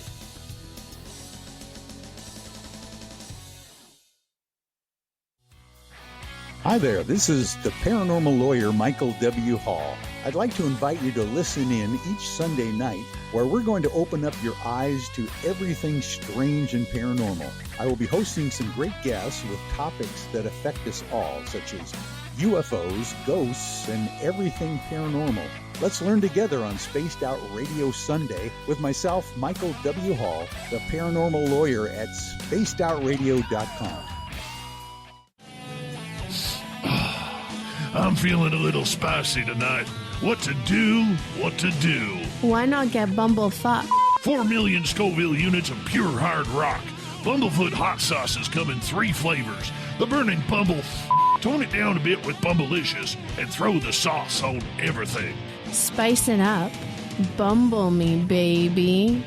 Bumblefoot hot sauce. Get it today at Kajans.com.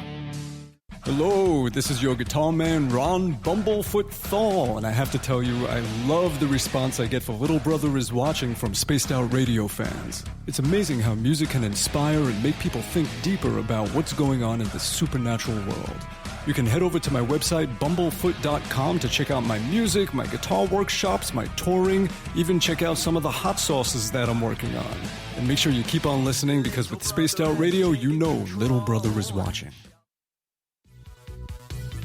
Hello, Space Travelers. It's me again, Carl. Don't forget to join the Space Travelers Club for just $5 a month and follow Spaced Out Radio on Twitter at Spaced Out Radio. Our Instagram, Dave Scott SOR. Our Facebook page is Spaced Out Radio Show. Our archives are free at youtube.com/Spaced Out Radio. Come woo it up with Spaced Out Radio today. Bye! The party is always on at the Moose Vancouver. The Moose Vancouver is where you want to be when visiting Canada's West Coast.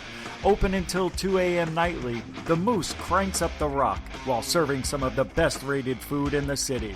The menu starts at $6.95. Why party anywhere else in Vancouver when the Moose is right there? Get your horns up and rock with the Moose, the official party bar of Spaced Out Radio. For the price of 1 cup of coffee a month, you can become an SOR Space Traveler. The Space Travelers Club is a place where you can interact with other listeners, either live during the show or on our great forum. We want your stories, pictures, comments, and ideas. You'll get live video streams, exclusive content, and be a part of our newsletter. Stay in touch with everything SOR. The Space Travelers Club is just $5 a month at spacedoutradio.com.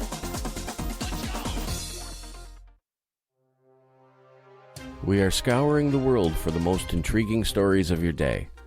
Take the time to read up on the SOR Newswire, where our team, led by Captain Shirk, will deliver to you some of the best paranormal and supernatural news, along with some stories that will blow your mind from the weird to the wacky. It's the news outside the news that piques interest, and that's what we're looking to deliver to you. The SOR Newswire, only at spacedoutradio.com. Looking for creative ways to get your company out in the public? How about advertising on Spaced Out Radio? Our sales department is waiting to hear from you, and we can work around any budget. From commercial spots to banners to special promotions, there are many opportunities to get your name and product out to our SOR listeners. For a price guide and more information, please contact us at sales@spacedoutradio.com. Hello everyone, this is Ryan Stacy from the Experiencer Support Association, otherwise known as TESSA. We're glad to team up with Spaced Out Radio to help investigate your experiences on the SOR Sightlines Report. Together, we'll investigate the strange sightings and occurrences you've had. We're looking for answers just like you. So fill out a Sightlines Report on the Spaced Out Radio website and let's figure out what's going on together. We're adding to the entertainment online for Spaced Out Radio. I'm Amber Beckard, and I want to invite you to subscribe to our YouTube channel and check out Cryptid Tales, where I will take you on a journey into some of the strangest legends and lore from around the world, relaying the stories to you of the strange creatures and experiences that people have had throughout time. You can find Cryptid Tales at youtube.com/Spaced Out Radio, and while you're there, don't forget to check out our free archives and leave a comment. See you there. Would you like to connect with us? Head to spacedoutradio.com for all your latest show info. Now, back to Dave Scott and SOR. Welcome back to the third and final hour of Spaced Out Radio tonight. I am your host, Dave Scott. Thank you so much for joining us. We really do appreciate you taking the time.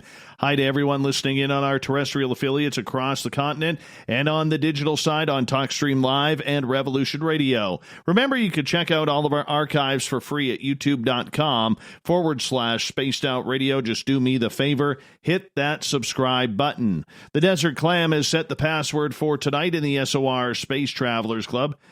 Hematolix. Hematolix is your password. Use it wisely, space travelers, as the Clam sets a password each and every night right here on Spaced Out Radio. Our website is spacedoutradio.com, where we have a plethora of features for you, including rocking out to Bumblefoot and reading up on Captain Shirk's SOR Newswire. Follow us on Instagram at Spaced Out Radio Show, and, of course, on Twitter at Spaced Out Radio. For the final time tonight, we introduce Varla Ventura. Her website, varlaventura.net. She comes in every couple of months for a little feature we call Our Cryptid World, where we get into everything weird, strange, obscure, and even a little dark. And we're going back into the forest now. Varla, welcome back. Thank you. Absolutely. I'm ready too. You know, there's all these strange occurrences that happen in forest, whether it's strange sounds, you know, you think you see creatures moving out of the corner of your eye, you turn your head, and there's nothing there. And then there's these creepy stories of stairways in the middle of the forest, just standing there. What do you know about these? Well, what I know is not a ton. I probably know what a lot of people out there know, that some cases people have sort of come upon these stairways, and some of them are explainable. It was clear that at one point there was some sort of structure there. The ones that are really kind of throw you off are the ones that go up pretty high. So that was a pretty grand structure here for no one to have known about it, or for it to not be reflected in the record. But still, those are, kind of like ghost towns. At one point there was a large population somewhere and not everything was recorded. And so some of those you can kind of, they're creepy, but you can kind of dismiss away. But then there's some stories of these incredibly tall ones. There's one, I think it's in the Philippines, that people think is like a portal to, messes with time. So if you go up these stairs, you lose all sense of time, and it can take you into other dimensions. So they're actually kind of spotted around the world. And I mean, from what I've seen, the pictures are sort of all over the place, right? Some of them look like they're photoshopped. I'm not going to lie. Some of them look like someone just dropped in a escalator from the mall over something forested. But again, a lot of them look very organic and as if they are kind of growing almost, sort of out of roots or something like that. So I don't know. I mean, I guess the real question is, what would you do if you came upon one? Well, that's Would the you big risk question. it? What do you think? Would you? I would 100% go up it. Yeah, I would climb it. I think I would. I don't know. I haven't come upon one yet. Maybe I'd talk myself out of it and think it's not structurally sound, but if it looked, fairly structurally sound, I mean, I think my natural instinct would be to sort of kind of just dash up it. What about you? I don't know if I would go up it. I mean, it's easy to be brave when you're not in that situation. Yeah, it's easy right, to be exactly. It's I say almost I'd do it. Varla, it's almost the same thing as when you hear people talk about, well, if I saw Bigfoot, I would grab my camera and start taking pictures and I would chase after it. Or if there was aliens, walking around, I would chase after them and get my video camera out. You don't think about that. When your mind sees something that your eyes see something, that your mind cannot comprehend, it is difficult, man. It is difficult to actually think properly because you're not used to being in that type of an anxious situation. You know what I'm saying? Yes, absolutely. And you're right. It's easy to be brave from your armchair, right? It's like you can certainly be, I'm up for battle, but actually just kind of be sitting there and not actually have to encounter that. So I completely think it would depend on how you felt at that moment. If you felt like, yeah, maybe this is a little bit weird, but I'll climb up it. But I mean, if you looked at something and had a very, very ominous feeling, then probably not. So I guess I would have to encounter one and make that decision. And then the other thing that factors in is who's with you. Because if you're maybe with like a small child or you're, a loved one in your family, you may be less inclined to do something that could be risky than if you're just out there with a few friends or on your own. So I guess that would also depend. But I mean, I guess, have you heard of people climbing these stairs and horrible things happening? No, I've never heard of anybody. I've heard of people who have seen them. Yeah, like they just but nobody's ever gone up them. And the people who I have heard, or the researchers that I've heard who have looked into this phenomena, say that when you approach the stairwell, you almost feel like there is something ominous about it, and it kind of pushes you away. And I don't know what that's about. Yeah, I mean, I think if you had an ominous feeling and there was it's pretty creepy, really, when you think about it. Just a random stairwell. There's a story, and I think it was made into sort of a short film, and I saw it years ago, late at night, and it was about these people who had finally gone out on a date, right? There's like mom and dad's date night. And they left their child home alone for probably the first time ever. And their child was about 12 or 13. So it was, the thing as a parent, you're like, when are they old enough to be home alone?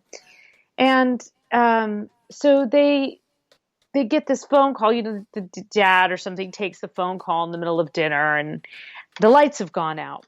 And so the kid is saying like, well, what do I do? And the dad's like, it's simple. You just go downstairs and you, flip the switch. You talking to him how to, flip the switch in the basement and the lights will come back on and whatever.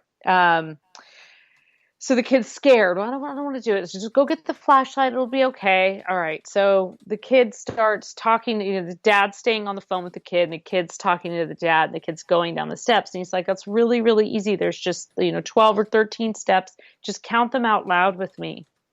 And so the kid, is 1, 2, 3, saying them in unison with the dad, and they get down to 10, 11, 12, 13, and the screen shouts to the dad, and the dad's like, there you go, you did it.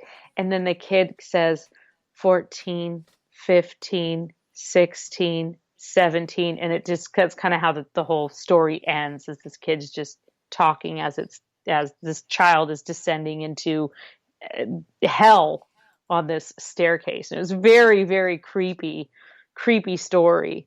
And I've never forgotten that. It was always it's kind of hangs with you, the idea that you go down into this darkness. But imagining the reverse, right? Like if you just kept walking up this staircase and more stairs kept appearing. Most of the ones I've read about have been in forests, but there have been ones in the middle of lakes and things like that as well. I've never heard about the lake ones. But I mean, the idea, though, that you could go into a different dimension or walk like through a portal, right? Yeah, that is just phenomenal. Just phenomenal that could happen. Well, that's what a fairy door is, though. It's just a portal into another dimension. It just happens to be the fairy realm. This very well could be a portal to the fairy realm. It could be a portal to something darker. Caves are portals into other dimensions in many ways. So why not stairs? Well, I mean, the fact, though, that people who have researched this claim that there is that ominous side, that there is that darkness to it. That's what scares me. That's what scares me about it. Yeah. I mean, every story that I've read, the people have gotten the creeps, really, really gotten the creeps, and so haven't gone up the stairs. So we don't really know what happens, right? Exactly. I mean, it's like coming up to a cave. Do you go in that cave? Do you not? Because you don't know what's in there. Does it take you to a far off land? Does it, is there a mountain lion or some sort of bear species in there that makes it home that's going to rip you apart? I mean, well, that's what I always worry about. Yeah. It's like, is there something living in there? Not necessarily something paranormal or supernatural, but is there something like, venomous that could bite you? And then there you are stuck in a cave. Yes, I'm not going there. Definitely not going there. It's just not worth it. Over in the United Kingdom, we have Commonwealth Andrew. Good morning to you, Commonwealth Andrew, because Canada is part of the Commonwealth. And he is asking if you are familiar with Willow and the Wisp and Enid from the Woods in the UK. Yeah, the Will-o'-the-Wisp are sort of a light phenomenon that appear usually in sort of reeds or the edges of marshes, and it's thought to be a sign from the fairy kingdom, sort of something that you can follow, or a fairy itself sort of manifesting and disappearing. Now, over time, there have been studies that the will-o'-the-wisps are actually sort of these sulfuric gases that can light and produce this phenomenon. But that doesn't necessarily, to me, that doesn't discount the idea of the will-o'-the-wisp being this sort of fairy light harbinger. And there's also some similar things that I've read about in like Welsh culture, like corpse candles, which are very similar to will-o'-the-wisps in some ways.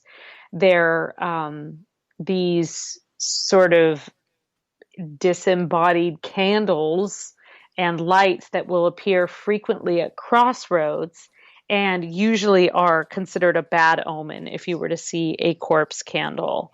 So there's a few kind of flickering, strange things like that, sometimes thought of as being a warning to stay away or turn around, and other times being thought of as something that is more beckoning.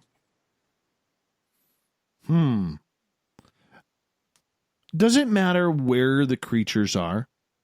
And what I mean by that is you and I and the majority of our audience is in North America.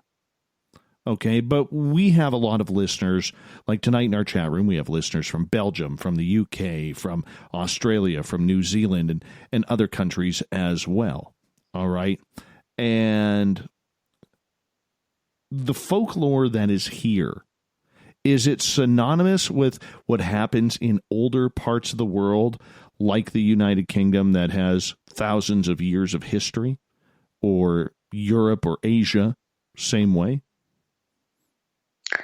Well, that's the wonderful thing about folklore, and when you really take something like a mermaid or a particular creature from the fairy kingdom, you can actually find banshees are a wonderful example. You can find counterparts to something like a banshee or a werewolf around the world in many different cultures. So it may have a different name.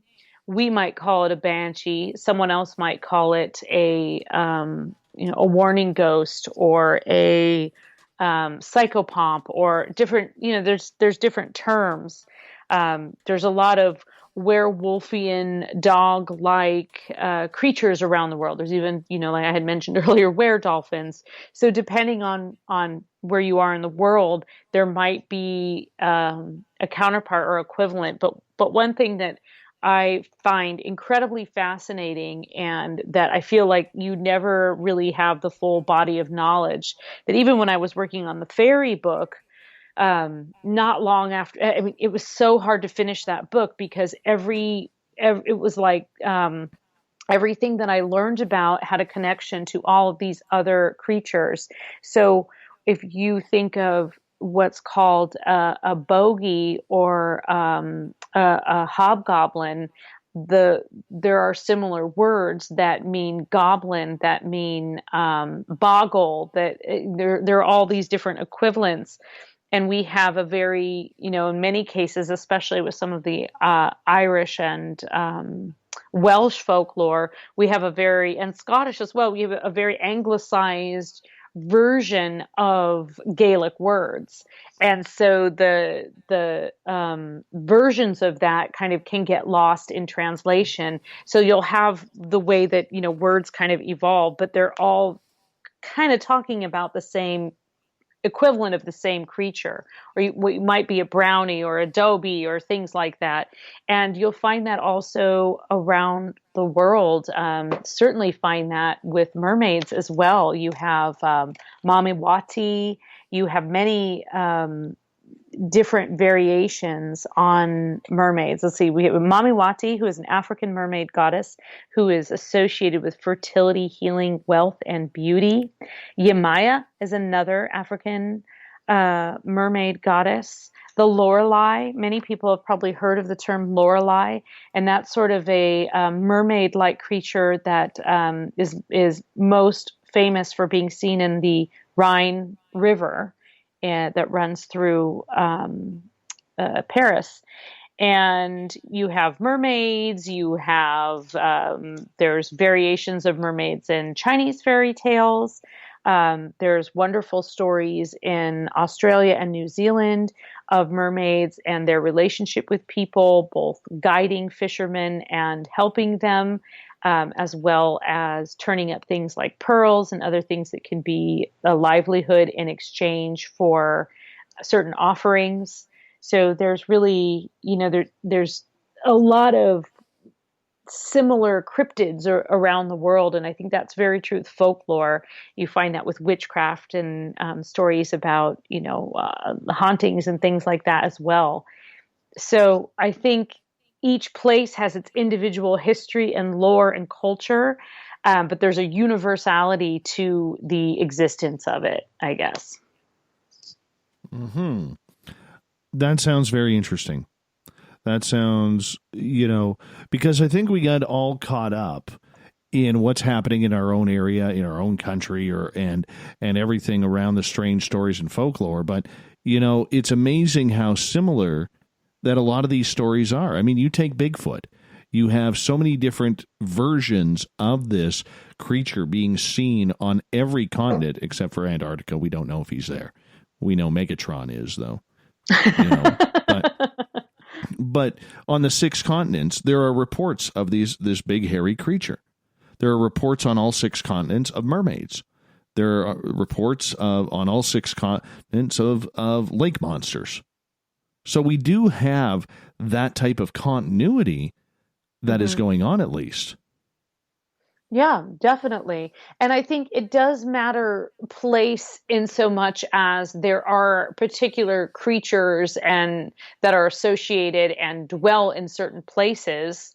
But I still think that there's the counterparts or the equivalency around the world for all of these kind of creatures, and you can almost categorize them, like the sort of the hairy beasts and the werewolfy type things and the woodland things and the vampires and the the zombies and all of these cryptids around the world. They're and that's actually what I love about this topic, because I also love to travel.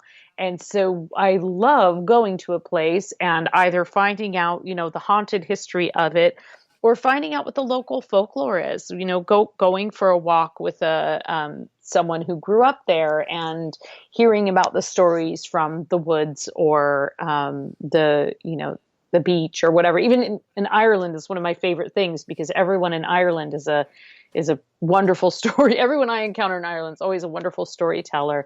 And you end up, it's the cab drivers and the bartenders and the person that you encounter when you're just sort of out and about that has a phenomenal story. And that's where I heard the story of the dog of the sea.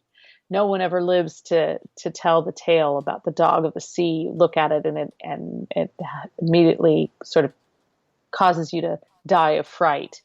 To which, of course, I said, but how do we know the tale then? We have 2 minutes left with you tonight, and a show with you always flies by so fast, and I never know whether to say thank you or apologize for how quickly it's gone. But, heard that before. I do have... Wow. Right at the end there, just boom. Anyways, I'm blushing now. I'm blushing now. Oh, but anyways, what's new for you coming up here as we continue on through the summer and through the pandemic and everything? How are you doing, and what is next for you? Well, I think my next book, it's I have 2 books in the works right now, and one is I've kind of shelved it for a little bit. But right now I'm working on a book about, it kind of marries my love of plants and my love of folklore. And I'm sort of going through and looking at different plants. I'm calling it the botany of lore. And so I'm going through different fairy tales and myths and finding examples of particular plants and then identifying some of their medicinal and ethnobotanical properties as well as their mystical and magical properties, and just sort of discussing them as, cool things, basically. So I feel like it's kind of the next stage after all of the folklore is to get into some of the botany of it. So that's a big project. I thought, this will be a natural because I have all of these books and I'll just start looking at them differently. And turns out I have all of these books and it takes a lot of time, but I've got time right now. I'm not traveling. So a couple of the other projects I was working on are somewhat contingent upon travel. So that's what I'm doing. I'm writing a lot. I'm getting together with freaky friends like you, virtually mostly. And, trying to just amuse myself and good in various ways. Well, we love how you amuse us here on Spaced Out Radio, Varla, and thank you so much. And we will talk to you very soon. VarlaVentura.net is Varla's website. Find all of her books in major bookstores and online as well. Coming up next, we have the SOR Newswire and the Thought of the Day. Stay tuned. Spaced Out Radio continues right after this.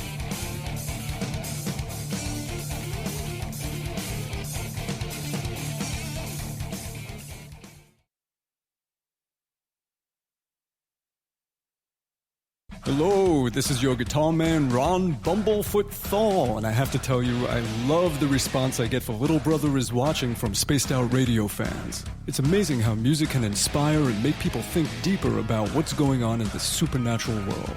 You can head over to my website, bumblefoot.com, to check out my music, my guitar workshops, my touring, even check out some of the hot sauces that I'm working on. And make sure you keep on listening, because with Spaced Out Radio, you know Little Brother is watching. Hey, Spaced Out Radio fans! It's John Resig, founder of the Chive and Chive Charities. Our goal is to make the life of veterans, first responders, and those with rare medical conditions 10% happier. We do this by donating one grant item, ranging from vans to therapy programs to prosthetic limbs, to those who need it most. To contribute to Spaced Out Radio's official charity, head over to chivecharities.org and become a donor today. We all know on Spaced Out Radio we love a good beard and mustache, so why not take care of your facial hair with Mighty Moose Beard Oil? Made in Canada, we're taking care of beards and stashes around the world. We use 100% natural ingredients with our oils and balms to make your whiskers feel silky smooth. Use promo code SOR2019 at mightymoosebeard.com today.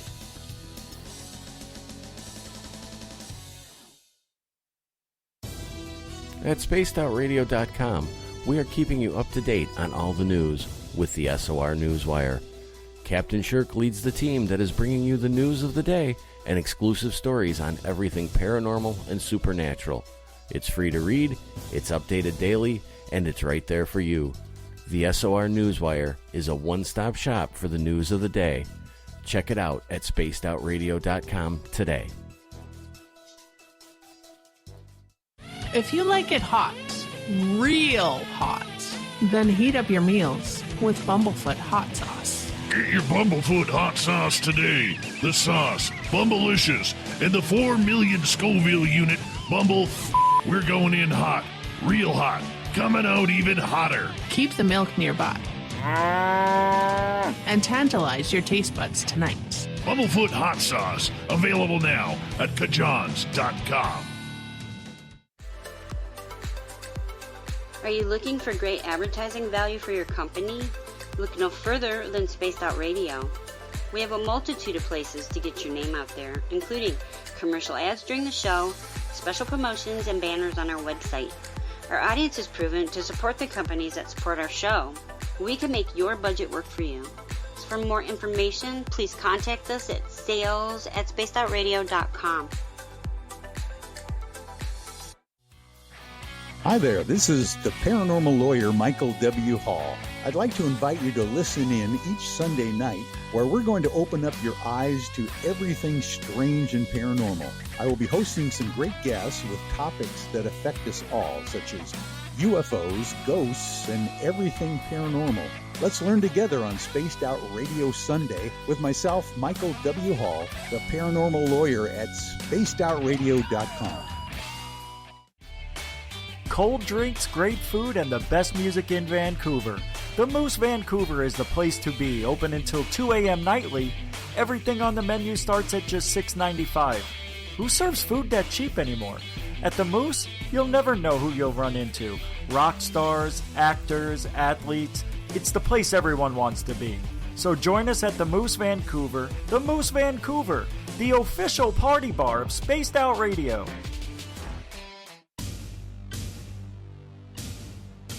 You wanted new SOR gear, and now you can have it. The SOR Vault is fully stocked with t-shirts, hats, hoodies, mugs, and everything in between, with great logos for you to choose from. So head on over to spacedoutradio.com, click on the SOR Vault, and go shopping. Pricing is quite affordable, and you can look good representing your favorite show. So go to our website and pick up your new SOR wear at the SOR Vault today.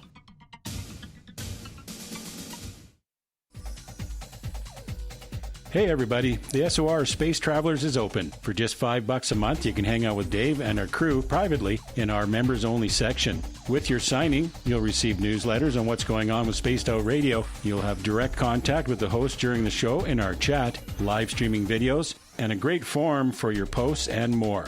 Become a space traveler now at spacedoutradio.com.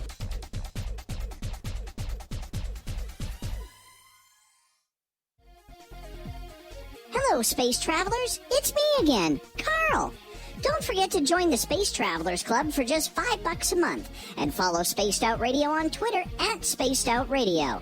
Our Instagram, Dave Scott SOR. Our Facebook page is Spaced Out Radio Show. Our archives are free at youtube.com/Spaced Out Radio. Come woo it up with Spaced Out Radio today.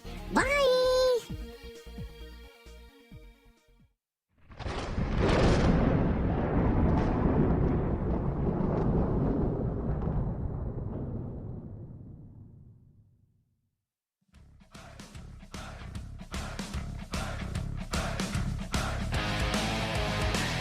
We've rounded third. We're heading for home tonight on Spaced Out Radio. I'm your host, Dave Scott, sitting in the captain's chair of SOR headquarters. Thank you so much for joining us. I really do appreciate you taking the time. I want to remind you that if you've missed most of this show or others, check out our free archives at youtube.com/Spaced Out Radio. Just do me the favor, hit that subscribe button. Our website is spacedoutradio.com, where we have a plethora of features for you, including rocking out to Bumblefoot and reading up on Captain Shirk's SOR Newswire. Follow us on Twitter at Spaced Out Radio and on Instagram at Spaced Out Radio Show. Speaking of the news, I think it's that time. Let's do this thing, shall we?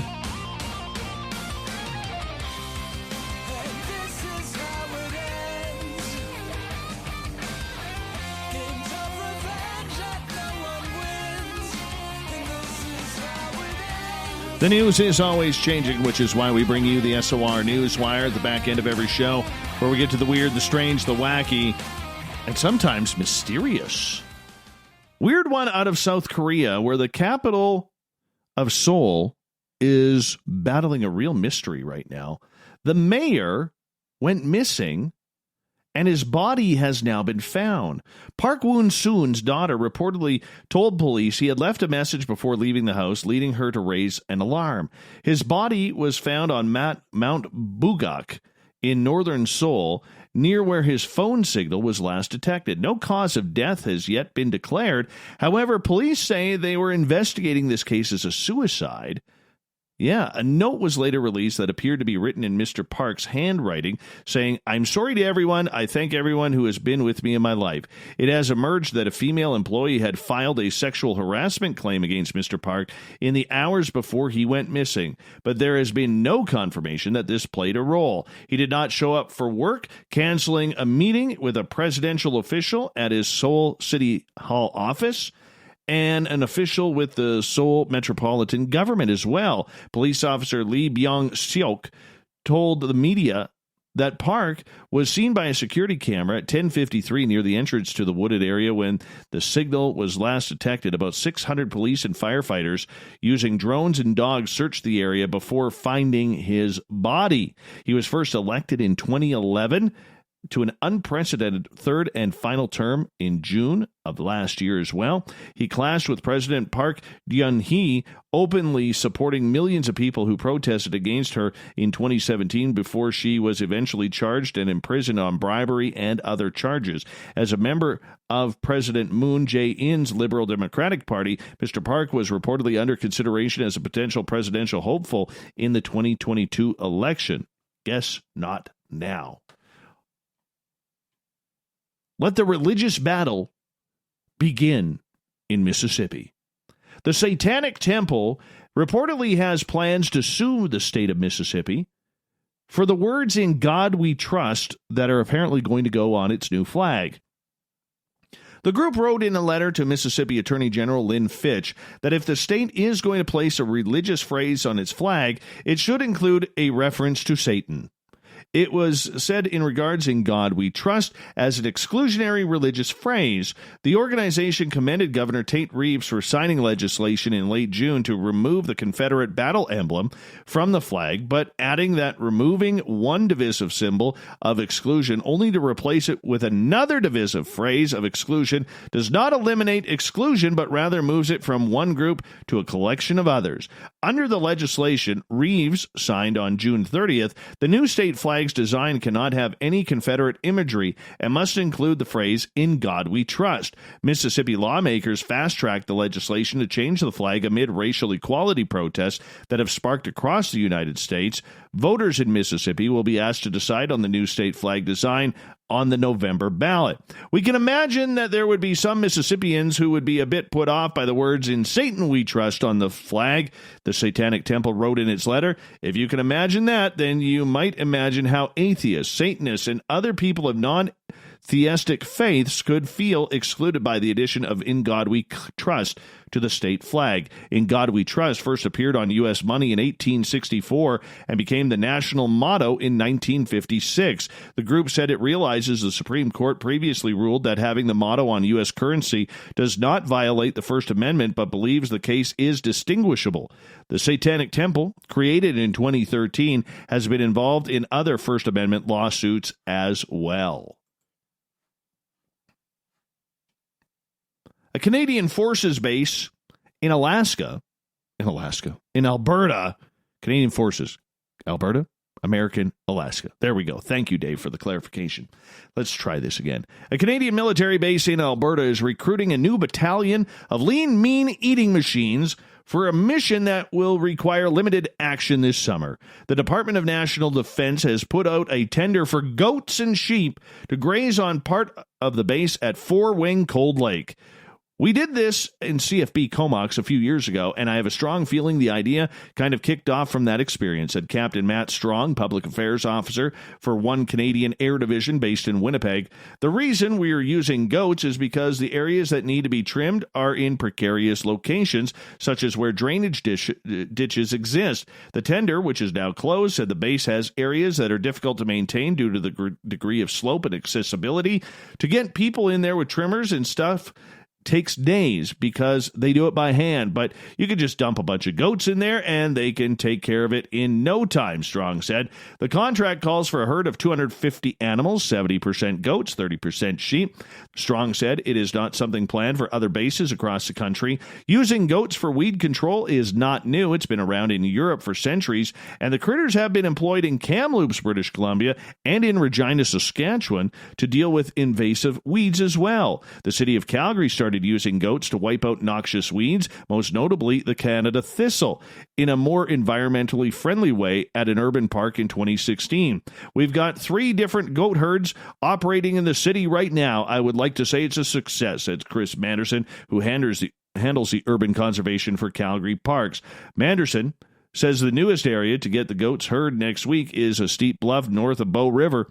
Oh, yeah, because them bluffs in Bow River are pretty steep. Goats are a lot better at negotiating the hillside than people. It would be a very conventional approach to have the goats and sheep take care of this. That's good. That's good stuff right there. All right, here's a cool story. Workers at a New Jersey restaurant were brought to tears when a longtime customer left a $1,000 tip on a $43.18 bill. Arnold Teixeira, owner of the Starving Artist restaurant in Ocean Grove, which recently reopened from outdoor seating service, said the customer left the startling tip along with a little note for the staff. "Thank you so much for working through this tough time. My family looks forward to our mornings with you every summer," the note reads. "We are thankful for your delicious food and great smiles. Please know we appreciate you very much." Teixeira said everyone working that day was touched by the gesture. "We read the note together after he was all gone. We were all crying. And how can you not?" He said the tip was split evenly amongst the 7 employees working that day. That is perfect. Thank you to that great, great customer. A British man, magnet fishing, with his 6-year-old son, ended up calling police when they reeled in an object identified as a World War II-era bomb. Holy cow. Ben Austin and his son Finley were magnet fishing in the River Mole from a bridge in Dorking, England, when their magnet attached to a metal object in the water. As soon as I pulled it up, I was like, what was that? If you said to me it was a World War II bomb, I would have think it was a massive car tire. It looked like a miniature size. I thought this is a bomb. My son was trying to grab it and pull it up, and I said, "No, son, this is a real bomb," Austin stated. Austin called the old emergency line and was asked to text photos of the object to police. Officers advised him to get to a safe distance away from the object while a bomb disposal unit was summoned to the scene. He said the experts detonated the magnet as it was still attached to the explosive, but the experience made it worth the $25 purchase. "I was happy to let the magnet get blown to smithereens," he says. A pair of boys magnet fishing in Finland, we reported on this just a few days ago, made a similar discovery when they reeled in a rusty hand grenade. The explosive device was taken away by the Defense Forces team. Rare images of a group belonging to one of the most endangered gorilla subspecies in the world suggest their numbers could be recovering after decades of persecution. This is according to conservationists in Nigeria. This is cool. I love stories like this. 7 Cross River gorillas, including infants of varying ages, can be seen in the first known camera trap images of this species, taken in the Mb Mountains in southeast Nigeria. The gorillas are rarely seen and are thought to be extremely wary of humans following a long history of persecution. They often reside in the deepest, most inaccessible pockets of the terrain. Once thought to be extinct after decades of aggressive poaching, the gorillas were rediscovered in the 1980s. Conservationists believe there are about 100 gorillas in Nigeria and another 300 inhabiting a 4,600 square mile mountainous forest expanse stretching across the border into Cameroon. These new images of the gorillas are a clear sign of the species' gradual resurgence, and that is a good thing, according to conservationists. It is extremely exciting to see so many young Cross River gorillas, an encouraging indication that these gorillas are now well protected and reproducing successfully after previous decades of hunting. Although the images have buoyed conservationists, one of the conservation officers, who goes by Imong, said better protections for the gorillas are still needed. While hunters in the region may no longer target gorillas, the threat of hunting remains, and we need to continue to improve the effectiveness of our protection efforts. Well, of course you do. A team of 16 guards from surrounding local communities, supported by the WCS, conduct daily patrols on the sanctuary to protect gorillas and other wildlife. Conservationists monitor the gorillas' activity by identifying their nest, dung, and feeding trails. They have been only a handful of sightings in the last decades. Odu Bernard Iban, the head of the local Owl clan, said poverty and a lack of awareness has heightened the threats of several endangered species in a region rich of biodiversity. Seeing this today rekindles his hope. He urges authorities to further strengthen local laws to protect Cross River gorillas in the Mbe Mountains, as we all should. Although we usually have a pretty good handle on all the different kinds of blips and blobs detected by our telescopes, it would be unwise to assume we've seen everything that there is out there to see in the big, wide universe.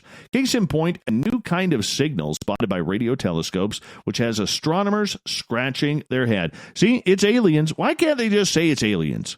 Let's just get it out there. 4 of these strange objects, see, 4 of them, not just one, 4 of these strange objects have been detected. We got alien craft. All of them are circular in shape. Yeah, that fits a UFO. And 3 are particularly bright around the edges, like a ring or a bubble that is more opaque than the edges. Of course, because alien ships have lights. An international team of astronomers led by astrophysicist Ray Norris, are looking into this, and they're writing a peer review. Yes, because you always need a peer review for aliens. Circular features are well known in radio astronomical images and usually represent a spherical object such as a supernova remnant, a planetary nebula, a circumstellar shell, or a face-on disk such as a protoplanetary disk or a star-forming galaxy. The researchers, right? See, they don't want to say aliens because they don't want to admit it. Yeah, so they go on to say, there may also arise from image artifacts around bright sources caused by calibration errors and inadequate deconvolution. Here we report the discovery of a class of circular feature in radio images that do not seem to correspond to any of these known types of objects or artifacts, but rather appear to be a new class of astronomical object. This is why we're talking aliens, people. This is why we're talking aliens.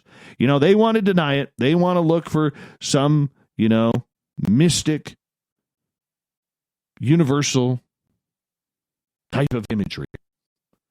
Just admit it's aliens. Why can't we admit it's aliens? It's more fun to do so. Now, I realize that's not the scientific way. I realize that. Okay, but when you're getting radio spectral signals, and it's looking like a spaceship, it's acting like a spaceship, it's glowing like a spaceship, it's probably a dandelion. Probably a dandelion. Oh, well, continue the findings. Let's see how they blow this one up, because I'm sure they didn't believe Oumuamua was a spacecraft either. A massive die-off of elephants in Botswana's Delta region is alarming conservationists still, as they continue to investigate the matter further after the COVID-19 pandemic, delaying testing. Yeah, so we reported on this a couple of weeks ago. Some elephants just seem to collapse and die suddenly, while others seem to wander around in circles. Mark Hilley, director of the rescue operations, says the possibility that these elephants could be suffering from some sort of COVID-19 is unlikely. The disease so far has not yet impacted the people in the area, and there remains little evidence the elephants are sickened by it. However, the dying continues. Over 250 elephants have died mysteriously, and they're waiting to get tests going there. So let's hope they get that going very, very quick. All right.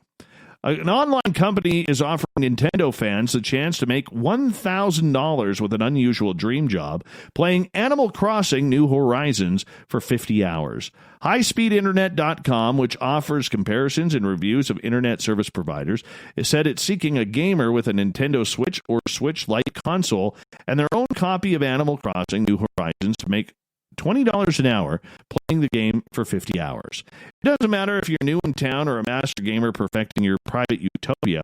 We're open to entries from all our gamer neighbors, the company stated. Applicants must be legal residents of the United States. Canada always gets screwed in this. Over the age of 18, must complete an internet speed test at the website and submit the results to be considered for the position. You might as well get paid real money to maintain an orchard, catch a coelacanth, and listen to KK's songs, right? And with that extra cash, you can buy your real-life home, a new furniture set, television, or a fancy rug to tie your room together, the company says. The winning applicant will be selected August 6th and must accept the position by August 16th. The 50 hours of gameplay must then be completed by September 30th to receive the payment. And finally tonight,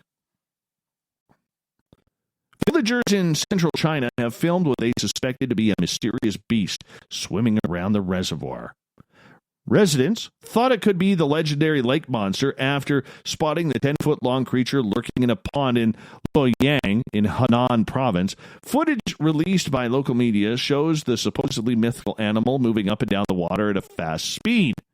Oh, yeah, there it is. Footage of the eerie scene was shared across media and on TikTok. A group of residents spotted a slim-shaped creature appearing in the local lake around noon, and one of the onlookers could be heard yelling, "Holy bleep!" in disbelief. The alleged beast was said to be about 10 feet long. Is this a legendary lake monster from the area? Well, we don't know. It never really broke water.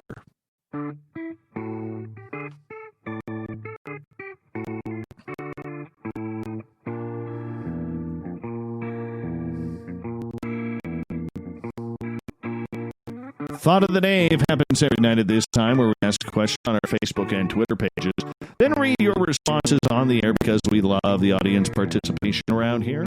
Today's Thought of the Day is as follows. What is the best sea monster legend out there?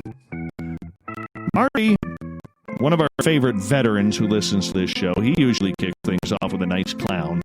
Thank you, Marty.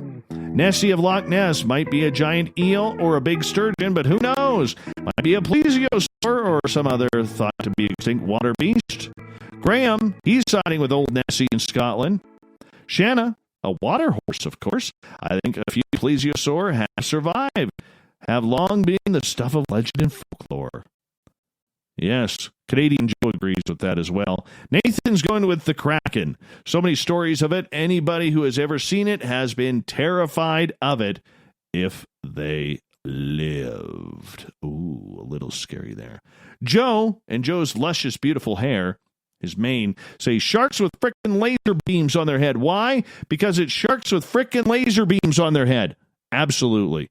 Fantastic one, Joe. Fantastic. Gabe, the Leviathan from the Bible, supposed to be real nasty. Tim is going with Megalodon. It's massive, mean, and nasty. Alex Gobet Al-Karab. There are unconfirmed stories about Jacques Cousteau, mostly told in Europe crypto corners, of him lowering a camel in a cage, not out of reach for Cousteau, and the cage came back mangled and the camel was gone. The story is that Cousteau said the world isn't ready for what's down there. Can't confirm if the story is true, but that area, a bay, has a reputation for a sea monster for quite some time. Bill Cardwell, number 1. He's Finding Nemo. It was terrifying from start to finish. John, he's going with Megalodon. Any 60-plus feet long shark has to command respect. Anselmo, SpongeBob on steroids. He's a monster. Nick, sirens, because reading the story of Odysseus and the sirens always creep me out. Davy, not strictly a sea monster, but it has to be Nessie, the Loch Ness monster, not at least because my first ever radio appearance was at age 9 being interviewed about what I thought about it. Mike, the Pen Man, whatever the monster is that lives in Illamna Lake in Alaska. Why? Because of the attempts to catch it with very heavy gear that included steel cable line. It's huge and ominous. Melinda is going with Nessie because Nessie is the master of stealth.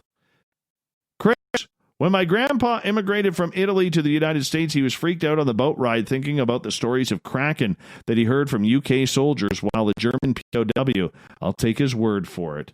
Captain Shirk, easy. It's sea monkeys. They're cute little creatures that live in castles, can be trained to perform tricks, and you can order them from the back of a comic book. Actually, everything I know about sea monkeys comes from those damn comic books, and I'm sure they're all true, right? Final word goes to Kelly tonight. Yeah, Kelly and Kelly's beard. Dave, what is the best sea monster legend out there and why? Dave, it's your ex-mother-in-law. Oh, that just scares me. Oh, thank you for everybody taking part in the Thought of the Dave. We will do it all again on Facebook and Twitter tomorrow. Thank you to Captain Shirk for coming on out and hanging on out with us, putting together another stellar SOR Newswire, which can be found on our website, spacedoutradio.com. You can also give our Facebook page a like for that, which is the SOR Newswire, because she posted it all there as well. Hell, she posted in every Spaced Out Radio group and everywhere, because that's what she's good at, and we love her for it. And thank you to Varla Ventura for coming on in with our Cryptid World. We got Mr. Ron Bumblefoot Thal rocking in the background with Little Brother is Watching.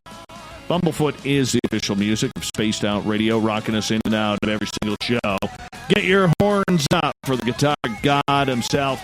Special thanks to everybody listening in at home, in your cars, at work, wherever you may be. Thank you to everybody participating in our chat rooms on Spreaker, YouTube, LGAP, Revolution Radio, the Space Travelers Club on our website, and of course to all the snarkers and snarkettes hanging out on Twitter.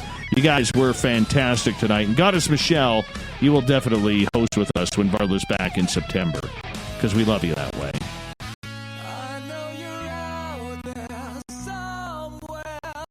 Remember, this show is copyright by Spaced Out Radio and SOR Media Ventures Limited. Thank you so much for taking the time to share your evening with us, because together, my friends, we own the night. Mr. Bumblefoot, we need a favor. We need you to take us home.